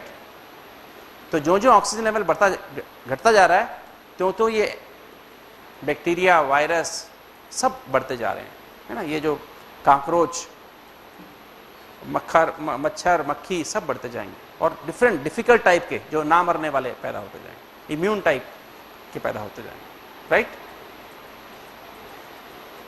तो ये आज की हालत है। ये सातों एनर्जी जो है आत्मा से निकल करके बॉडी, मन से होती हुई बॉडी में जा रही है, ठीक है। अब हमारी मन जो है नेगेटिव हो गई है। अब अगर हम देखें, अगर एक प्रिज्म, आप समझते हैं प्रिज्म, एक प्रिज्म जो प्रिज्म होती है, अगर उसमें व्हाइट लाइट डालें तो वो 7 रंग में टूट जाता है ना। क्या बन जाता है? विबग्योर बन जाता है ना। 7 रंग का स्पेक्ट्रम बन जाता है, violet, indigo, blue, yellow, orange and red, right. VIBGYOR बन गया। और एक उल्टी प्रिज्म अगर हम ले लें, उल्टी प्रिज्म ले लें तो क्या होगा? उसके सामने 7 रंग के आगे उल्टी प्रिज्म रख दें तो वापस 7 रंग मिलके व्हाइट रंग बन जाता है। किंतु अगर हम एक रंग भी चोरी कर लें बीच में से, 7 रंग में से कोई रंग थोड़ा 50% चोरी कर लें तो वापस व्हाइट रंग नहीं बनेगा। क्या बनेगा? Darkish bluish, darkish brownish, darkish greenish रंग बनेंगे, व्हाइट नहीं बनेगा वापस। इसी तरह से आत्मा जो है एक सीधा प्रिज्म है। परमात्मा से जब लाइट वो स्पिरिचुअल लाइट आती है, स्पिरिचुअल एनर्जी आती है, तो आत्मा में वो ऊपर से व्हाइट ही आती है, एक तरह की व्हाइट रंग, और आते ही आत्मा से वो 7 रंग में बढ़ जाती है और वो सातों एनर्जी बॉडी के 7 अंगों में, 8 अंगों में जाती है। और हमारी बॉडी एक उल्टा प्रिज्म है। तो बॉडी से अगर वो रंग कहीं चोरी नहीं होते हैं, हम अपनी कर्मेंद्रिय द्वारा कोई गलत काम नहीं करते हैं, आंखों से ठीक देखते हैं, मुख से अच्छे शब्द बोलते हैं, कान से ठीक सुनते हैं, हाथों से अच्छे कर्म करते हैं और किसी भी अंग द्वारा गलत काम नहीं करते हैं, तो हमारी वापस एनर्जी क्या होगी? यहाँ से आई और वापस बॉडी के बाहर आकर क्या बन जाएगी? व्हाइट रंग बन जाएगा। जैसे ज्ञान अगर यहाँ से आया, ब्रेन से होता हुआ हर सेल में जाएगा और फिर बाहर आकर के इकट्ठा हो जाएगा। पवित्रता आई आत्मा से, मन से होती हुई आई और आसपास इकट्ठी हो जाएगी। शांति आएगी, लंग्स में जाएगी, लंग्स से होती सारी बॉडी में जाएगी और बॉडी से आसपास सारी इकट्ठी हो जाएगी, है ना। प्रेम आएगा, हार्ट में गया और फिर सारे हमारी बॉडी के आसपास इकट्ठा हो गया। खुशी ऐसे ही आई, हमारी इंटेस्टाइन में गई और आसपास इकट्ठी हो गई। आनंद आया, हमारे हार्मोन्स में गया और हमारी बॉडी के आसपास इकट्ठा हो गया। शक्तियाँ आई और यहाँ से हमारी मसल्स बोन में गई और आसपास इकट्ठी हो गई। ऐसे ही सातों एनर्जी का बैलेंस यहाँ से आया और हमारी बॉडी में होता हुआ हमारे लंग्स में, हमारे किडनीज में गया, पसीने की ग्रंथियों में गया और सारी बॉडी पे आसपास इकट्ठा हो गया। तो ये सातों रंग मिलकर क्या बन जाएंगे? आसपास हमारे एक व्हाइट रंग का ऑरा बन जाएगा। और ये व्हाइट रंग का ऑरा क्या करेगा? कैसी फीलिंग देगा हमको? फरिश्ते की फीलिंग देगा, लाइट फीलिंग देगा हमको। अगर बाई चांस हमको शरीर ऐसा हमारा छूट जाए, उस समय हमारी डेथ हो जाए, तो क्या होगा? दूसरे व्यक्ति को हम कैसे नजर आएंगे? फरिश्ते के रूप में नजर आएंगे। इसकी बजाय अगर हम अपने कर्मेंद्रियों से कोई गलत काम करते हैं तो एनर्जी जो ऊपर से आई वो यहाँ ब्लॉक हो जाती है और ब्लॉक होने से बाहर जो रंग बनता है वो क्या बन जाता है? वापस व्हाइट नहीं बनता है, मल्टी कलर्स बन जाते हैं बाहर। तो वो जो है, अगर उस समय शरीर छूट जाए तो क्या होगा? फिर क्या होगा? दिखाई देने वालों क्या दिखाई देगा? रंग बिरंगा आदमी दिखाई देगा। वो कहते हैं, उससे कहते हैं घोस्ट, भूत। तो भूत बनना या फरिश्ता बनना अपने हाथ में है। ठीक है, तो क्या बनना है बताओ, भूत बनना है फरिश्ता बनना है? क्या बनना है? अगर आप रात में उठें, बाथरूम के लिए उठें और आपको बाथरूम के बाहर कोने में जहां थोड़ा अंधेरा है वहां पर आपको एक भूत नजर आए तो क्या होगा? क्या होगा फिर वहां पर? आपको सारी रात नींद नहीं आएगी, ठीक है ना? रात को 12-2 बजे उठते ना, 1-2 बजे बाथरूम करने के लिए उठे और आपको भूत नजर आ गया तो क्या होगा? भूत क्या करता है? भूत का मन खुद भटका हुआ होता है ना, क्योंकि उसके अंदर विचार अलग अलग चल रहे हैं, तेज फ्रीक्वेंसी है, हाई फ्रीक्वेंसी वाला आदमी है, उसको हाई फ्रीक्वेंसी वाला आदमी भूत कहते हैं। उसके अलग अलग कलर, क्योंकि कलर चोरी हो जाते हैं ना, गलत काम किए, चिंता किया, भय किया, गलत बोला, गलत दूसरे में दोष निकाला, अवगुण निकाला, अवगुण देखा, है ना, अवगुण सुना, क्रोध किया, तो एनर्जी लॉस हो गया ना, बीच में एनर्जी यूज नहीं हुआ, लॉस हुआ, तो बाहर कलर कैसे बनेंगे? मल्टीपल कलर्स बन गए। और फिर ऐसे व्यक्ति को क्या होगा? ऐसे व्यक्ति का शरीर छूटने पर वो भूत के रूप में नजर आता रहेगा और उसका मन खुद भटका दूसरों को भटकाता रहेगा। इसके अपोजिट अगर आप फरिश्ते हैं, जीवन में रहते हैं, आप थोड़ी फ्रीक्वेंसी में रहते हैं, शांत रहते हैं, प्रेम से रहते हैं, खुश रहते हैं, सबसे मीठा बोलते हैं, अर्थात एनर्जी को चोरी नहीं करते हैं, एनर्जी आई अपने आसपास इकट्ठी होती जाती है, आपके आसपास ऑरा बन जाता है, तो ऐसा व्यक्ति शरीर छोड़ने पर भी फरिश्ते के रूप में नजर आता है। और वो फरिश्ता क्या करता है? अगर आपको रात में फरिश्ता नजर आए तो क्या होगा? आपको 1 बजे तक नींद नहीं आई थी, किंतु 1 बजे जब बाथरूम करने उठे, फरिश्ता दिखाई दिया, तो आपका मन बहुत खुश होगा और इतनी गहरी नींद आएगी जैसे बच्चे को नींद आती है, 2 घंटे में फ्रेश हो जाएंगे। ठीक है, तो क्या बनना चाहेंगे? सिंह साहब बताओ, क्या बनना चाहेंगे? फरिश्ता बनना है कि भूत बनना है? चॉइस आपके पास है। बहन जी को क्या बनना है? सुरेंद्र जी आपको क्या बनना है? एंजल और गोस्ट? एंजल, यस, एंजल बनने का तरीका ये है। ठीक है, तो जस्ट हमें क्या करना है? सिर्फ अटेंशन रखना है अपने ऊपर। We have to be just attentive, कोई मेहनत वाली बात नहीं है। नेक्स्ट स्लाइड, बस पूरा करते हैं। Next slide, next next next.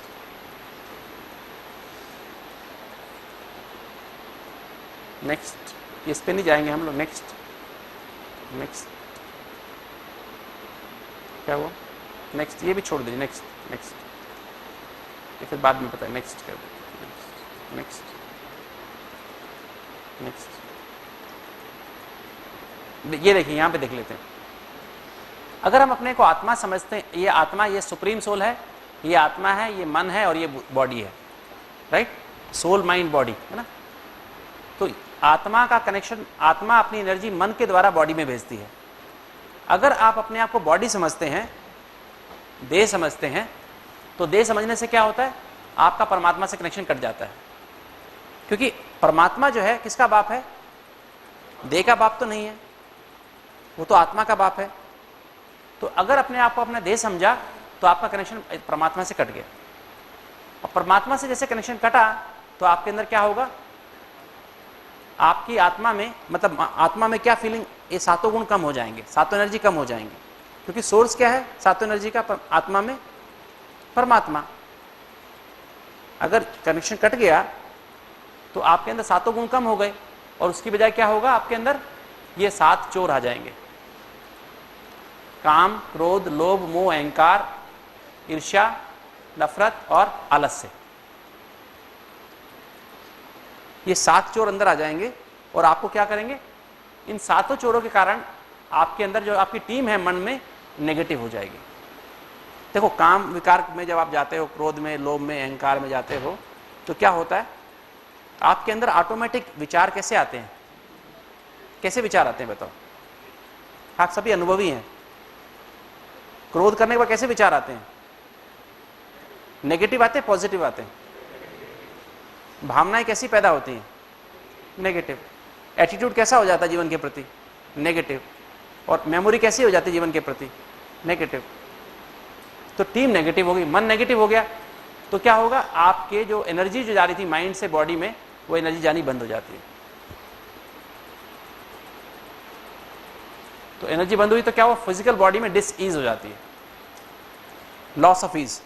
अगर सप्लाई बंद हो गई तो क्या होगा, अंगों में सप्लाई बंद हो गई शांति की, प्रेम की, खुशी की, तो क्या होगा, लंग्स को अशांति मिल रही है, शांति नहीं मिल रही है, हार्ट को प्रेम नहीं मिल रहा, नफरत मिल रही है, तो क्या होगा, डिसईज कॉन्शियस आप हो जाएंगे।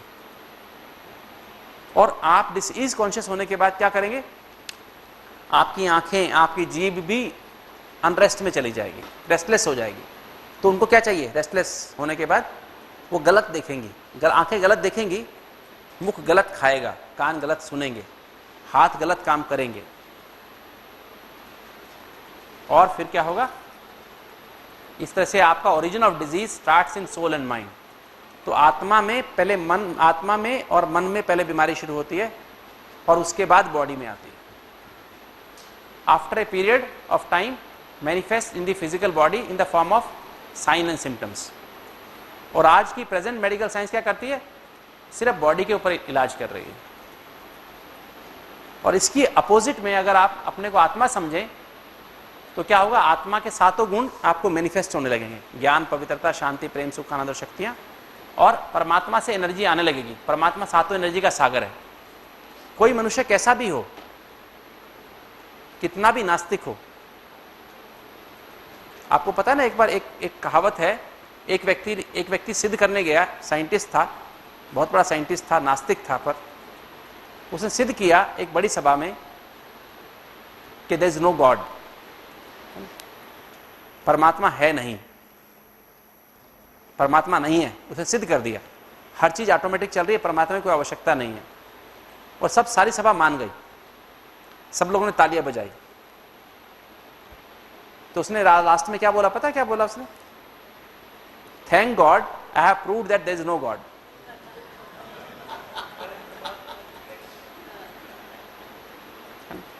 तो वो भी थैंक किसको कर रहा है,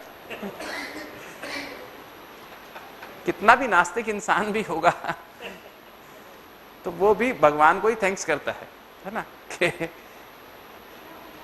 कि मैंने सिद्ध कर दिया कि आप नहीं हो, है ना। तो परमात्मा सातों एनर्जी का सागर है। जैसे ही अपने को आत्मा समझते हैं, आपको फिर आत्मा समझने के बाद आपको परमात्मा को ज्यादा कुछ करने की आवश्यकता नहीं, अपने आप ही करंट आ जाती है। अच्छा, उसकी तार हमारे यहां तक आई हुई है, उसकी तार हमारे यहां तक आई हुई है, सिर्फ हमको क्या करना है, हम ही अंदर बैठे हैं। जैसे सूरज की रोशनी बाहर तो है ना, सूरज की धूप बाहर पड़ रही है, कि तो मैं अगर बिल्डिंग में अंदर कमरे में बैठा हूं तो क्या सूरज की धूप अंदर थोड़ी ना चल के आएगी, मुझे क्या करना होगा, सूरज की धूप लेने के लिए क्या करना पड़ेगा, बाहर जाना पड़ेगा, है ना। तो बाहर जाऊंगा तो सूरज की धूप लगेगी। तो अगर मैं अपने बॉडी कॉन्शियसनेस से बाहर आ जाऊं, रोल कॉन्शियसनेस से बाहर आ जाऊं, मटेरियल कॉन्शियसनेस से बाहर आ जाऊं, तो क्या होगा, ऑटोमेटिक मुझे धूप लगेगी, मुझे सोल कॉन्शियसनेस का अनुभव होगा, ठीक है, मुझे परमात्मा की शक्ति का अनुभव होगा, ठीक है। इसी तरह से जब आत्मा में ये सातों गुण आए तो टीम हमारी अपने आप पॉजिटिव हो गई। जब आप शांत होते हैं, जब आप प्रेम की फीलिंग कर रहे होते हैं, खुश होते हैं, तो आप देखेंगे आपके हमेशा विचार अपने आप पॉजिटिव हो जाते हैं, आपकी भावनाएं पॉजिटिव होती हैं, आपके एटीट्यूड पॉजिटिव होते हैं, आपके स्मृतियां अच्छी अच्छी आपको आती हैं। और जब टीम पॉजिटिव हुई तो आपके अंदर एनर्जी ब्लॉकेज निकल जाएंगे, free flow of love and full proof security feel करेंगे, और health consciousness, physical energy body में जाएगी, रैपिड रिकवरी फ्रॉम डिजीज, जल्दी जल्दी आप ठीक हो जाएंगे, ठीक है। नेक्स्ट स्लाइड, और ये लास्ट स्लाइड है, नेक्स्ट, ये इसके बाद नेक्स्ट नेक्स्ट नेक्स्ट नेक्स्ट। तो ये है सोल माइंड बॉडी मेडिसिन, आत्मा, मन और बॉडी। अगर आप soul conscious lifestyle, actually healthy शब्द जो है ना, हेल्दी शब्द दो शब्दों से बना, हील दाई, हील दाई मतलब heal yourself, that means you are responsible for your health. अपनी हेल्थ के लिए कौन रेस्पॉन्सिबल है, हम खुद रेस्पॉन्सिबल हैं। अपनी बीमारी के लिए कौन रेस्पॉन्सिबल है, हम खुद रेस्पॉन्सिबल हैं। और हेल्दी का अर्थ क्या होता है, स्वस्थ। हेल्दी को हिंदी में क्या कहते हैं, स्वस्थ। स्व माना सोल, स्था माना कॉन्शियस। स्व माना इनर सेल्फ, स्था मीन्स कॉन्शियस। इसका मतलब क्या हुआ, स्वस्थ माना इनर सेल्फ कॉन्शियस या सोल कॉन्शियस, अर्थात हेल्दी माना इनर सेल्फ कॉन्शियस या soul conscious. And ever healthy माना ऑलवेज इनर सेल्फ कॉन्शियस और ऑलवेज सोल कॉन्शियस, ठीक है। And to heal oneself, अपने आप को हील करने के लिए क्या चाहिए, आपको क्या चाहिए, एम्पावरमेंट चाहिए। और एम्पावरमेंट कहां से आती है, ट्रू नॉलेज से आती है, सच्चे नॉलेज से आती है, झूठ से नहीं आती है। सच्चा नॉलेज, सच्चा ज्ञान आपको मिलेगा तो उससे आप एम्पावर हो जाते हैं। और ट्रू नॉलेज कहां से आता है, सच्चा नॉलेज कहां से आता है, सच्चा नॉलेज आता है right information, right education, right counselling. तीन बातें, इंफॉर्मेशन, एजुकेशन एंड काउंसलिंग। सूचना, पढ़ाई और समझाना, तीनों बातें चाहिए। खाली इंफॉर्मेशन नहीं चाहिए। मैं आपको कहूँ आज से आप ये करिए, आपका मन थोड़े दिन करेगा किंतु बाद में नहीं करेगा। सूचना के बाद फिर पढ़ाई चाहिए, क्यों करें, फिर क्यों करें के बाद भी समझ नहीं आया तो फिर काउंसलिंग चाहिए, है ना। फिर तीनों बातें मिलकर के किसके बारे में चाहिए, information, education, counselling, about supreme soul. परमात्मा कौन है, कैसा है, कहाँ रहता है, आत्मा कैसी है, कहाँ रहती है, कौन है, फिर मन क्या है, फिर बॉडी क्या है, बॉडी में कौन कौन से अंग होते हैं, कैसे काम करते हैं। तो तीनों की नॉलेज अगर होगी तो फिर हम सही मायने में अपने आप को एम्पावर हो सकते हैं और एम्पावर होकर अपने आप को हील कर सकते हैं। बिना एम्पावरमेंट के हम अपने आप को हील नहीं कर सकते। तो ये राइट नॉलेज है कि आत्मा सातों एनर्जी का केंद्र है, परमात्मा उसका सागर है। अपने को आत्मा समझें तो सातों एनर्जी हमारे अंदर आएंगी। और मेंटल एनर्जी कहाँ से आएगी, पॉजिटिव टीम कहाँ से आएगी, अगर हम 8 बजे तक स्पेशली अपने आप को नेगेटिव बातों से बचाना है और पॉजिटिव बातें अंदर डालनी है। उसका बेस्ट साधन क्या है, परमात्मा महावाक्य। 7 से 8 स्पेशली जो मुरली सुनते हैं उससे हमारे अंदर पॉजिटिव एनर्जी आती है, टीम हमारी रिप्लेस हो जाती है। और फिजिकल बॉडी के लिए क्या चाहिए, अब आत्मा से एनर्जी, परमात्मा से एनर्जी आत्मा में आ गई 4 बजे, आपने 8 बजे 7 से 8 मुरली सुनी तो एनर्जी बॉडी की सेल्स के दरवाजे तक पहुंच गई। कि तो बॉडी की सेल्स कब एक्सेप्ट करेंगे उसको, जब आप बॉडी को राइट डाइट देंगे, सात्विक भोजन देंगे। तो अगर आप उसको रासिक भोजन देंगे तो एक्सेप्ट नहीं करेगी एनर्जी। सात्विक भोजन किसे कहते हैं, जो भोजन सातों एनर्जी को बढ़ाए, जैसे फल हैं, सब्जियां हैं, अंकुरित है, दूध है ना, ये सातों एनर्जी को बढ़ाने वाला, नट्स हैं, बादाम अखरोट हैं, हल्का स्टीम किया हुआ फूड है, वेजिटेरियन फूड है, परमात्मा की याद में बना हुआ खाना है, ये सात्विक फूड है। रासिक फूड कौन सा होता है, ये जो पराठा, पकोड़ा, समोसा, मिठाइयाँ जो है रासिक फूड है, जो अंदर आलस्य पैदा करती हैं। और तामसिक फूड कौन सा है, नॉन वेजिटेरियन फूड, अंडा, मीट जो है, लहसुन, प्याज जो है, ये तामसिक फूड। ये तामसिक माना आपको जो इरिटेशन पैदा करता है, न्यूरल इरिटेंट, ये आपके अंदर उत्तेजना पैदा करते हैं, काम, क्रोध, लोभ, मोह पैदा करते हैं, और अंदर चिंता, भय पैदा करते हैं, इरिटेशन पैदा करते हैं। तो ये भोजन अगर आप खाएंगे तो क्या होगा, एनर्जी, शांति ऊपर से आ रही है किंतु बॉडी को अंदर शांति, वो बॉडी की सेल्स को लेंगी नहीं। किंतु अगर आप फल सब्जी खाते हैं, अंकुरित खाते हैं, तो साथ साथ वो एनर्जी एक्सेप्ट होकर अंदर बॉडी के सेल्स एक्सेप्ट करेंगे और फिर सेल्स के बाहर भी एनर्जी जाएगी। जैसे मान लीजिए आप पकोड़ा खा लें, अभी सुबह आपने अमृत वेला योग किया, फिर मुरली भी सुनी और घर में आते पराठा पकोड़ा खाएं तो क्या होगा, फिर वो शांति, वो प्रेम जो अंदर आया ना, वो सेल्स में जाएगा नहीं, क्योंकि वो रास्ते के जो भोजन खाया ना, उसको सेल्स फिर सेल्स भारी हो जाएंगे, एक्सेप्ट नहीं करेंगे। आपके यहाँ बेचैनी शुरू हो जाएगी, जलन शुरू हो जाएगी, भारीपन शुरू हो जाएगा। और हल्का खाना खाएंगे तो क्या होगा, एनर्जी नीचे तक जाएगी। ये बात समझ में आ गई आपको। तो शुद्ध भोजन, शुद्ध सात्विक भोजन लेंगे, शुद्ध सात्विक एक्सरसाइज करेंगे। व्यायाम भी हमारा कैसा हो, शुद्ध सात्विक हो, अर्थात सिर्फ वॉकिंग करने की आवश्यकता और कुछ करने की आवश्यकता नहीं, वो भी परमात्मा की याद में करेंगे, बातें करते हुए नहीं करेंगे। तो क्या होगा, आपकी एनर्जी, बॉडी सेल्स में से टॉक्सिन्स बाहर निकल जाएंगे और सेल्स फ्रेश हो जाएंगे वो एनर्जी को लेने के लिए। और शुद्ध सात्विक नींद, शुद्ध सात्विक नींद का मतलब एनर्जी भी, वो भी कैसी हो, सोने से पहले अपने मन को शुद्ध करो, बुद्धि को शुद्ध करो, जो भी मन में बातें हैं वो एक परमात्मा को लिख के दे दो। लेटर में बताया ना, सुबह लेटर लिखो, वहाँ डॉग को, विदेश में डॉग को शेयर करते हैं, यहाँ पर गॉड को शेयर करो सारी बातें।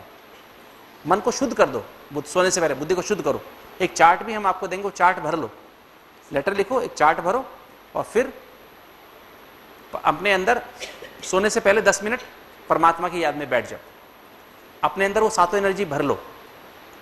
आपकी फ्रीक्वेंसी जो यहाँ पर पहले 15 थी, जैसे ही परमात्मा को याद करेंगे अपनी एनर्जी, अपनी फ्रीक्वेंसी आपकी 7 हो जाएगी, 6 हो जाएगी याद करते करते, और इवन 4 तक पहुंच जाएगी, और फिर आपको एकदम लेटते ही एकदम गहरी नींद आएगी। 4 माना गहरी नींद, डेल्टा स्लीप, और ऐसी गहरी नींद आएगी आपको फर्स्ट क्लास। सुबह एकदम आपको अपने आप 3:30 बजे आंख खुलेगी, एकदम फ्रेश उठेंगे आप। हम आत्माओं का जो घर है वो कहां पर है? हम आत्माओं का घर कहां पर है? परम धाम। और किंतु हमारा जो बेडरूम कहां पर है? हमारा बेडरूम है सूक्ष्म वतन, जो स्पेशली क्रिएटेड एक प्लेस है इस समय, जहां ब्रह्मा जो सब आत्माओं का पिता है, सारी प्रजा का पिता है, वो वहां पर इसमें फरिश्ते के रूप में है, एंजल के रूप में है। तो एक्चुअली हम आत्माओं का घर कहां पर है? जो हमारा बेड है ना, वो तो गैरेज है। कार, ये बॉडी क्या है? कार है ना, तो कार को कहां पर पार्क करते हैं? गैरेज में पार्क करते हैं। तो बॉडी को अपनी बॉडी को कहां? बेड पे पार्क किया, और आप मन से कहां चले जाओ? सूक्ष्म वतन। जैसे आपकी फ्रीक्वेंसी 4 होगी तो आप कहां फील करेंगे अपने आप को? जैसे मैं सूक्ष्म वतन में हूं, वो हमारा बेडरूम है, और जो ब्रह्मा बाबा की गोद है ना, वो हमारा बेड है, उस पर सो जाओ। ठीक है? या गैरेज में सोना है? गैरेज में मच्छर काटते हैं ना, हवा भी नहीं आती है, खिड़की होती है गैरेज में, तो है ना, तो इसलिए गैरेज में नहीं सो, है ना, कहां सो? जैसे ही आपकी फ्रीक्वेंसी 4 होती है, आपकी एनर्जी 25,000 हो जाती है। अच्छा, सूक्ष्म वतन कुछ और नहीं है। सूक्ष्म वतन वो लोक है जहां पर फ्रीक्वेंसी 4 से कम है। जैसे ही आप यहां बैठे बैठे 4 से कम अपने आप को फील करते हैं, आप फील करते हैं जैसे कि हम कहां पर हैं? इस दुनिया से परे हैं, सूर्य चांद तारों से परे हैं। आपने देखा हो सपनों में आप क्या करते हैं? जब सो रहे होते हैं डीप स्लीप में, क्या होता है उस समय? क्या महसूस करते हैं? आपको अपना वजन महसूस होता है क्या? आप कैसे करते हैं? उड़ रहे हैं जैसे, है ना? नहीं फील करते अपने आप? सपने में कैसे कैसे मुड़ जाते हैं? दिन में ऐसे मुड़ सकते हैं आप जैसे सपने में मुड़ते हैं? कैसे कैसे मूवमेंट सपने में करते हैं आप? तो वो कैसे होती हैं? क्योंकि आप जैसे लाइट की बॉडी फील करते हैं, तो ऑटोमेटिक आपकी वो फेज बन जाती है। तो इस तरह से जब अपने आप को करेंगे, और जब आपकी फ्रीक्वेंसी 1 से कम हो जाती है, तो आप परम धाम में पहुंच जाते हैं। मन से, मन और बुद्धि से। शरीर तो यहीं पर है, आत्मा भी यहीं पर है, किंतु मन और बुद्धि की यात्रा कहां हो जाती है? परम धाम, आत्माओं के लोक में पहुंच जाते हैं, एकदम गहरी शांति की अनुभूति करते हैं। तो इस तरह से हमारी जो यात्रा है वो संकल्पों के द्वारा होती है, बुद्धि के द्वारा होती है। तो ये सारी जो डायग्राम जो बनाया गया है, 15 से आप जब अपने को आत्मा समझेंगे तो आपकी फ्रीक्वेंसी कम होनी शुरू हो जाएगी, 4 होगी तो आप सूक्ष्म वतन में पहुंच जाएंगे, और जब और गहरा अनुभव करेंगे तो फिर आपकी फ्रीक्वेंसी 4 की बजाय 1 हो जाएगी, तो परम धाम में पहुंच जाएंगे। तो इसको कहते हैं एंजेलिक स्टेज, फरिश्ता स्थिति, और इसको कहते हैं बीज रूप स्थिति। आत्मा शरीर का बीज है, राइट, और लाइट की बॉडी फरिश्ता स्थिति है। तो बीज का बीज रूप स्थिति माना आत्मा सिर्फ आत्मा, चमकता हुआ सितारा, पर अपने असली घर में। ठीक है, ये बात समझ में आ गई सभी को? तो इस तरह से ये कॉन्सेप्ट है सोल माइंड बॉडी, राइट। अगर इस कॉन्सेप्ट को हम लाइफ में यूज करें तो हमारा ऑटोमेटिक, हमारा जितनी ज़्यादा एनर्जी का फ्लो होगा, हमारा ब्लॉकेज उतनी जल्दी जल्दी साफ होते जाए, हम हल्का फील करेंगे। जितनी अगर खूब जोर से एनर्जी जाएगी हार्ट में से, तो ब्लॉकेज कहाँ जाएगा? अपने आप साफ हो जाएगा।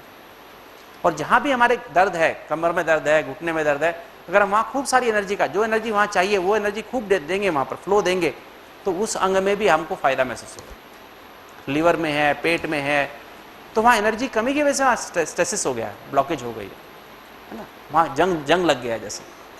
तो वहाँ खूब सारी एनर्जी का फ्लो अगर हम करें, फिर उसके अनुसार अपने विचार बनाएं, अपनी भावनाएं, अपने एटीट्यूड बनाएं, अपनी मेमोरीज को बनाएं, अपनी स्मृतियों को परिवर्तन करें। परिवर्तन करने वाले हम हैं, कोई और नहीं करेगा। तो ऑटोमेटिक हमारे अंदर आप देखेंगे हमारा जीवन परिवर्तन होता जाएगा। मैंने कहा था कल आपको 2 बातें बदलनी है, अपने शब्द बदलने हैं और अपने विचार बदलने हैं। अगर 2 चीजें आप बदल देंगे तो आपकी लाइफ बदल जाएगी। अगर दो चीज़ों को आप अड़े रहेंगे, नहीं मुझे तो यही बोलना है और यही सोचना है, तो आपकी जीवन भी नहीं बदलेगी। ओके, आज से अगर हम अपने जीवन को बदलना चाहते हैं तो अपने विचार बदलने हैं, right. You have to change your thoughts and words, क्योंकि जैसे आपके विचार होते हैं और जैसे आप शब्द बोलते हैं उसके अनुसार ही आपका जीवन बनता है। As you think and speak so is your life. तो इसलिए कहते हैं ना, सोचने बोलने से पहले क्या करो, सोच लो, तोल भी लो और सोच भी लो, राइट, कि मैं ठीक बोल रहा हूं गलत बोल रहा हूं। Is that clear? समझ में आ गई सभी को ये बात? तो आज अभी हमको जो अगला सेशन है वो हमारा है अभ्यास का, है ना? ये हम ड्रिल करना है, इससे कहते हैं राजयोगा ड्रिल। साकारी माना शरीर में हम हैं, आकारी माना हम फरिश्ता स्थिति में, फरिश्ता रूप में हैं, और निराकारी माना हम परम धाम में हैं। जैसे हम शरीर की ड्रिल करते हैं ना तो हमारे हाथ पर शक्तिशाली हो जाते हैं, ऐसे ही अगर हम ये ड्रिल करेंगे अभी बॉडी के अंदर, अभी फरिश्ता रूप में सूक्ष्म वतन में ब्रह्मा बाबा के पास, और थोड़ी देर में परम धाम में, तो ये स्थिति साकारी आकारी निराकारी, निराकारी आकारी सकारी, तो क्या होगा, आत्मा शक्तिशाली हो जाएगी। और आत्मा शक्तिशाली हो जाएगी तो क्या होगा, फिर मन बुद्धि संस्कार उसके वश में हो जाएंगे। ये कर्मेंद्रियां उसके वश में, आंख नाक कान उसके वश में हो जाएगी, हार्ट उसके वश में हो जाएगा, लिवर उसके वश में हो जाएगा, आंतें उसके वश में हो जाएंगे। फिर आपकी अंग जो है आपको धोखा नहीं देंगे। ठीक है, अभी तक धोखा दे रहे थे ना, खूब इसकी सेवा भी कर रहे हो तो भी तंग कर रहे हैं, चला नहीं जाता है, सांस नहीं ठीक से ले सकते हैं, है ना, हाजमा ठीक नहीं होता है ना, हार्ट ठीक काम नहीं करता है, श्वास ठीक नहीं आता है, दिमाग ठीक सोचता नहीं है, बातें भूल जाती हैं। नहीं ऐसा हो रहा है ना? सारा दिन शरीर के सोचते हैं तो भी शरीर काम नहीं कर रहा है ना, क्रीम पाउडर लगाते हैं शरीर, फिर भी चेहरा रौनक नहीं आती है ना, ऐसे होता नहीं होता? पहले जमाने में कोई पाउडर क्रीम लगाता था क्या? कोई सिर में शैम्पू लगाते थे क्या? आज भी बाल खराब हो गए, बाल उड़ते जा रहे हैं ना, कितना शैम्पू लगाने के बाद भी, है ना। पहले शैम्पू लगाते थे क्या? तो पहले, आज का इंसान इतना बॉडी का ध्यान रखता तो भी कुछ नहीं हो रहा है, तो भी खराब हो रही है बॉडी, है ना। तो पहले का इंसान ध्यान भी नहीं करता तो भी बॉडी अच्छी रहती थी, नहीं ऐसा? तो अभी हमको जो बेसिक एनर्जी है उसको बढ़ाना है, तो हमारी हर चीज अच्छी होती जाएगी।